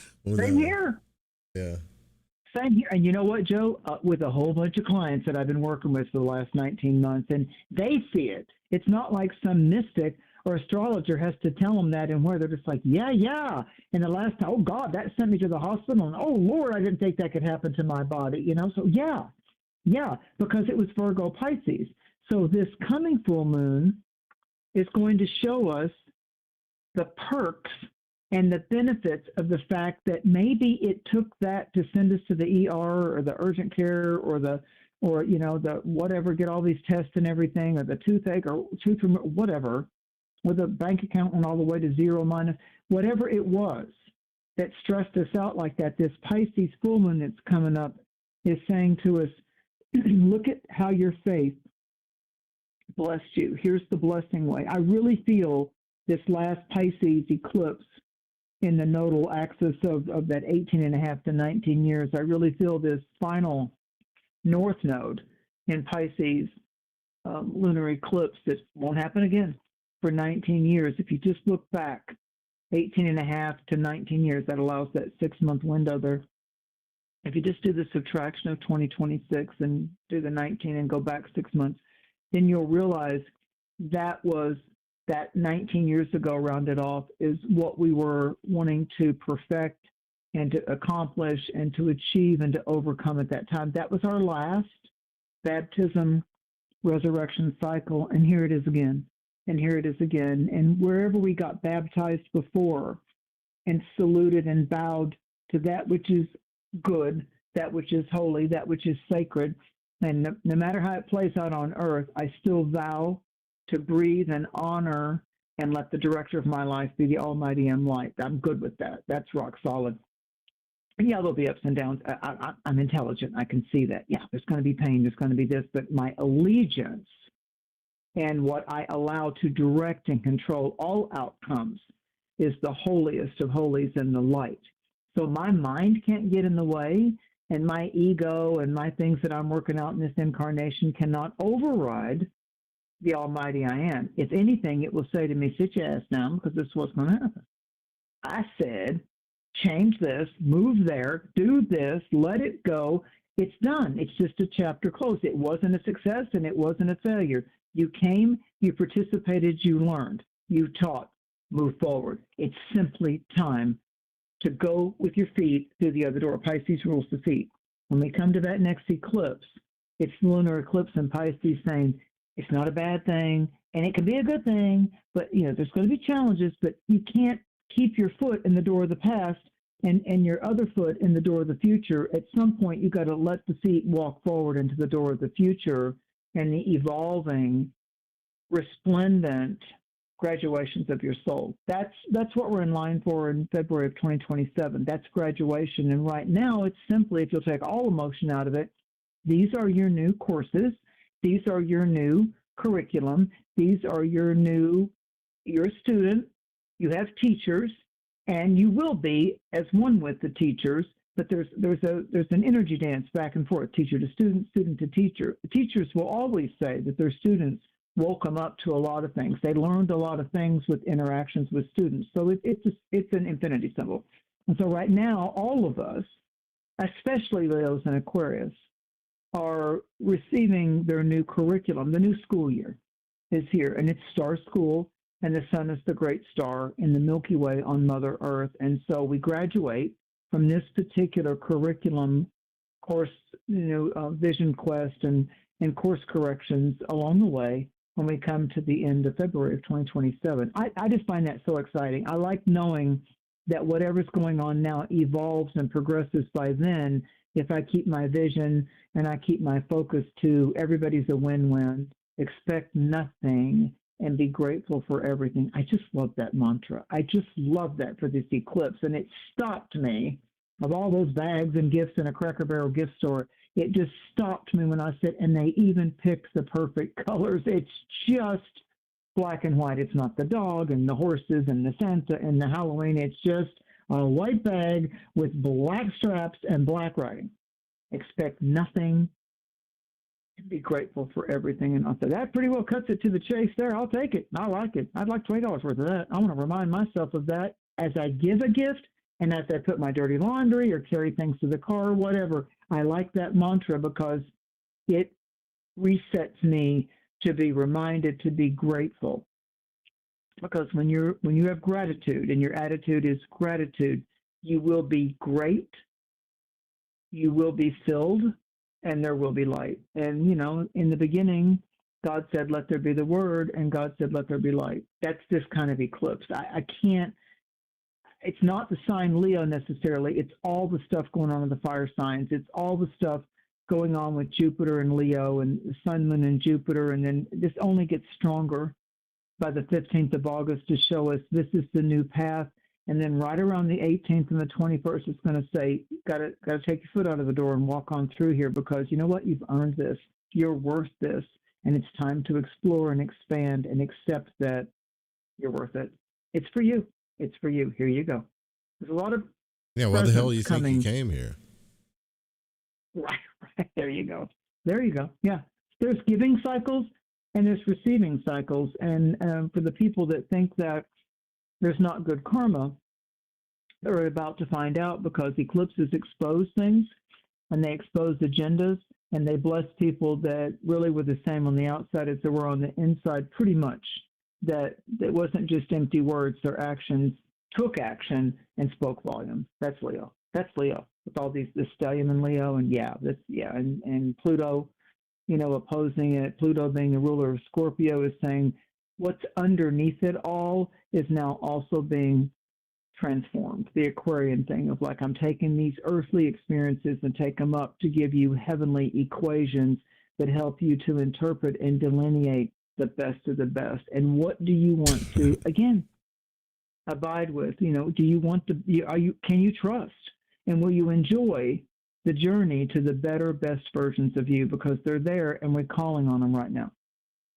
Instead of focusing on the darkness in the world, how can the world shift and change as we elevate our consciousness to each of us take on the task of being true to ourselves, to set boundaries, to leave when it's time to leave, and to trust that the door that opens is also by divine decree and the pillars of light. Period. Period. That's called faith. It's good that you remind us this stuff, Mary. I really appreciate it. Thank you, Joe. I appreciate you. I appreciate all of you. I really do. We didn't take it's almost midnight. We didn't take a single call. This was a deep one. It needed to be. Eclipses are deep. They're deep truths, and I don't think I've ever on any immediate thing or with any client ever, or with myself until this moment right here in time in 2026, although I heard it psychically about 3 days ago. And I was just alone and enjoying nature, and they said this cycle is both baptism and resurrection. I'm like, whoa, crammed together? Like back to back? Yeah. And I'm like, I got to let that bloom a little bit. That's a powerful truth in a statement, right? So for the last 3 days, I've kind of just been, going into that, and how else do I perceive that, and how might that play out? And I've arrived at it being the most comfortable medicine that I've worked with in a long time. This cycle right here will be both a baptism, cleansing, clearing. There's the first baptism by water and the second baptism by the fire of the holies. And so this is a baptism. And it's interesting to me, the Leo's the fire and the Pisces lunar eclipse is coming up. That's the water. So you're not drowning. You certainly can keep your head above water. And would you like to be baptized with holy assistance and thereby have alongside you at all times the holy graces and powers and supernatural frequencies and abilities to both be elevated and to heal and elevate other people? Well, heck yeah. Yeah. That's what, and the resurrection is when we watch the changes in people, when we see and feel the best versions of ourselves. We're cracking the egg. We're rising up. We're no longer trapped by the egg or buried in the ground, and we rise up and we ascend and we resurrect into this powerful version, better version of ourselves in action and in deed and in word. That's a marvelous thing too, to watch the baptism. And I surrendered and I went into the water and I was made new again. And now I go out into the world, and how am I going to be in the world? It's not up to other people's judgment. I need to be true to myself and be the best of my ability. And if one day I'm in a bad mood, I'm in a bad mood. I don't hide it going, I'm not at my best right now. I need to kind of be by myself, or I don't mean to take it out on you. It's okay to say those things. It's like, I'm kind of off my game right now, so I'll catch up with you for happy hour or lunch another time. That's a win-win. I got some things to work out. It's not you. It's not you. I'm not ghosting you. I'm not rejecting you. I'm telling you things are off kilter with me, and it's up to me to fix it. Sorry if it disappoints you, but I don't want to be disappointing and fake to you, so I'm going to stop and work on me. And that's the truth. Deal with it however you need to. It's not meant as a rejection. So that stops all that. Oh, come on, just go anyway. Did you just not hear what I just said? Let me put it to you another way. You don't want this version to go with you to happy hour. How about that? You don't want this version to be riding around in the car with you. Yeah, like Joe said, win-win. So if we can just understand that if we're off kilter, don't start getting sarcastic comments at other people or criticize other people or judge other people. Shut up, sit down, work on yourself. All of us, the voice that you're hearing included, as well as anybody around. It never works to do some damn snide, sarcastic comment and put somebody else down just because you're kind of having an off day and, well, that'll get rid of some of that energy. That bounces back to you threefold. Yeah. You'll learn that in magic. Yeah, don't let other people's shit rub off on you. You know, there you go. Like it draws flies, man. You know, that's what it does. Like you can't. It draws. And it don't matter. Like, and don't let other people's snide comments and whatever remarks get to you. People only try to hurt you when they're in pain. That's it. Yeah, yeah, but you can still set a boundary. Like, what'd you just say to me? That's what I always do. Did you hear? I always be like, what was that? You know, just to make sure. I don't know why. It works. The other, take it from Aries to Scorpio, or just like say that again. I'm sure I didn't hear you the first time. I want to make sure that I deeply listen and hear what you just said to me. Go ahead and say it again, and then the finish off of that is when they whatever they're trying to do to backpedal out of it, or they get stronger. I said blah, blah, blah, and I have 2 words after that. It's not the 2 you think. I look at them and go, duly noted. I love those 2 words. Duly noted. I hope everybody figures this stuff out, man. It's been 8 years of talking about it, Mary. You think someone's going to get your message? I hope so. I think a lot of people have. A lot of people have. A lot of people. See, we said that in synchronicity. I'm very grateful for the emails I get and the comments I get of how, whether they saw it or not at the time, that there were many people that were medicinal and helpful to them, and they thanked me for beyond the readings or beyond the astrological chart forecasting and all that was a light, and it was a little, lit light that they could go back to that reading or listen to that recording or those notes or whatever and realize that they had some keys that were given to them, validated to them by them for themselves, about themselves, that they hadn't quite appreciated, that they had living with them at all times and resonance with them at all times, that were part of the empowerment energies that they came in this lifetime, whether it was in their birth chart or whether it was in how they survived and it got to actually look at what psychological patterns or behavioral loops that they had. You start seeing it is over half the problem, I promise you. It's when we don't see why we do those behaviors, and that's why I picked the scripture of Matthew 13:16. There are those who have eyes, here's the key Leo part, that will see. And there's also those people that won't look at it at all, don't want to see it. So that's why that's a powerful affirmative energy-inducing scripture. There are those who have eyes that will see, and there are those who have ears that will hear. So when we're ready to learn it, when we're ready to hear it, when we're ready to make sure we convey it in a way that's healing for other people to hear it, how we say it, that we're not throwing darkness, that we're not throwing insightful words, that if we're going to go into some kind of battle of wits or willpower tug of wars, that we're going to absolutely know why we're choosing to believe what we believe and why and how we pledge allegiance to that and what will defend it. We will defend it. We will be warriors. Make no mistake about it. There's no accident why they call a lion the king of all mammals, the king of the jungle, the king of all beasts. So right now the lion in us is being called up. And so you can go on YouTube and you can study the qualities of a male lion versus a female lion. They call a group of lions a pride. Pride goeth before a fall. So Leos have to watch their pride actually causing them more pain that the other person might not even know that they were hurt and they were, using their pride and all of that. And I think the other part of the Leo in our chart that's dangerous is where we think we're the only or we're the best at it. And everybody ought to just realize just how fancy pants we are in that area of our life. So find the Leo in your chart wheels, find the house of Leo, I gave you the numbers of them tonight, but you can still find it online. And so when you understand where Leo is in your chart, that's just the homework for this month until we get to the next new moon in Virgo in September. The Leo new moon is always saying to us, are you just performing, or do you really believe the acts that you play, the actor that you are? Are you the writer and the actor and the director, or are you just acting in order to do the performance that gets you the applause or buys you time, that kind of a thing? So this isn't performance generated. This is actions speak louder than words. And that's where you can take a bow when the curtain goes down and say, today was a good day.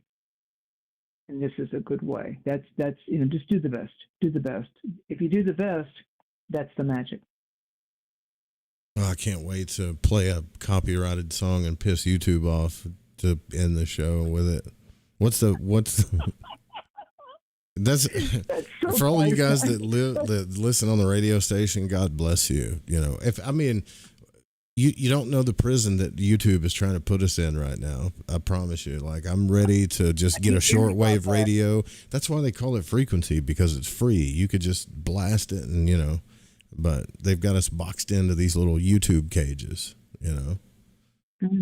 I keep hearing about that. YouTube's going to be a dead platform if it doesn't clean up its act. It's going to, remember, there's cockroaches jumping around in India that once got insulted, and said, you know what? Yeah, okay. Maybe cockroach is my totem, and watch this. Watch this. Yeah, I'm going to fight back against everything parasitic, including you calling me a parasite. I don't fully understand the movement, but it's like really growing. So it's just something that kind of, you look at the things that come up, big stuff that comes up in these eclipse cycles. Like, I think there was a part of SpaceX or something that smashed into the moon. If that's true, who knows? Yeah. But I mean, it's like, and just the other day, and it was like on News Nation and Fox and all this, there's these official people with the Department of War and Defense and all that admitting the Havana Syndrome and admitting that there are direct energy weapons. And I'm like, I remember, wait a minute. I remember when it was woo-woo to use the word transhumanism, and it was woo-woo to talk about robotic parts to go into humans and into their minds and all of that. And it was absolutely conspiracy theory that there was sound waves and frequencies that could alter your thoughts. And every one of you have a cell phone that you literally have just talked about or thought about something, and it starts to pop up. It's not just algorithms. It's influencing you too. Yeah, if you allow. Yeah, if you allow, because that's just like that creep trying to come up in the alley, and I'm like, yeah, these just little don't. Dark little boxes you guys are addicted to. Black screens, scrying mirrors, absolutely. Yeah, if you know magic, you know what that stuff really is. Yeah, and the AI and the Grok and Claude and whatever those things are, it's just like, yeah, okay. Yeah, you're forming relationships. I think at the beginning of the show, I said, what are you pledging allegiance to with your energy? Yeah. I think I've been pledging allegiance to Girl Scout cookies, I think, maybe. The little coconut ones with the chocolate. Moment. What are those called? That's an inner child moment. I just had that on my grocery list today for a neighbor. They said, go down the Pepperidge aisle part of the store, and will you get me some kind of chocolate crunchy cookie? And I'm like, do you have a name for it? Is there a certain one? Shall I take pictures when I get to the store? No. And so I got to the cookie aisle. It was three layers, 3 levels, and I was taking pictures. Any of these? These are on sale. Does that matter or whatever? And then I saw this one box, and it said Pepperidge Farm Complete Chocolate Cookie. And it was a big box of them for $9.98, and all them little ones were $5.98 a piece, just one flavor. And I'm like, I'm going to go with this. I mean, I think you got to. I mean, I kind of like it. And they're like, oh my God, I didn't even know there was such a thing. And I'm like, and there you go, Well, so I mean that. I'm getting delusional. We stayed up late tonight, Mary. This is good. Thank you for putting in the time with us here. And thank you for the job that you do. With what you do in your own ways and means that some people will never know, to dedicate the time that you do and buy the equipment that you do and work all day and come and do this. And thank you for allowing me to be that steady platform in the night for the last 8 years at every new moon. I appreciate it. And I know that we do good medicine. We've had many, many, many genuine callers tell us that. We had a lot of those, over the last couple of months. So it's okay if this is a self-centered time for you. And I really do believe, and I know Joe will back me up, that this Leo eclipse and these Aries planets are also about, you've got this. You have the skills. You can do this. Leo just simply is asking you to trust your heart and believe in yourself, because you do have unbounded abilities and holy assistance. And all you need to do is just say, I believe in the light, I call the light, and I act with the fortitude of the light in whatever way that you want to chant or pray or energize that. But just know which side that you're on, that, if the darkness has drug you down, it's time for the light to come in and say, here's the lighthouse in the storm on the ocean there. Here's your security light, your solar light, your lamppost, the candle, the sage, the ceremonial smoke. Here's the holy fire. Here's the holy smoke. And you can breathe it, and you are a light in this world. You are a light in this world. And I thank you all for that. Thank you, Mary. And thank you guys for your messages too, that I've received from you guys, the patrons, the little group I have over at Patreon that continue to support the show to help pay for the station, and because everybody's going up on their prices. So thank you guys, even though, you're not, you're just supporting, and we wouldn't be able to do it without you. So appreciate that. And, yeah. And all of you radio lovers out there too, that have my heart more than anything in this world. I relate to you more than anything in this world. I will be back into the late night, just developing an easier system like Mary's talking about, a little bit more practical. So when I load up after work, I'm ready to go and actually do something that's really cool in the night, because I am nocturnal. Let's face it. I was meant to be. It's what I was doing before. It's what I love to do. But we're taking care of business. And thank you guys. And make sure, too, if you're thinking about getting a reading from Mary, or even if you're on the fence about astrology or anything like that, it's really worth it to get at least one reading if you've never got one before. That way you can go in depth to it. You can see the complexities and the uniqueness of your chart versus all the stuff that you're getting inundated with on the internet. I get a little bit more of a intimate setting where you can really study yourself, and Mary will help you do that. And you can go to her website at maryducina.com and check her out. And we'll be back, I'm sure, when the moon cycles round again. Won't we, Mary? Yeah. Namaste. Bless you. Believe in yourself, because I believe in the light, and I know the light breathes you. Thank you all. Now, y'all, here's some real music, just in case you haven't got to hear any in a while.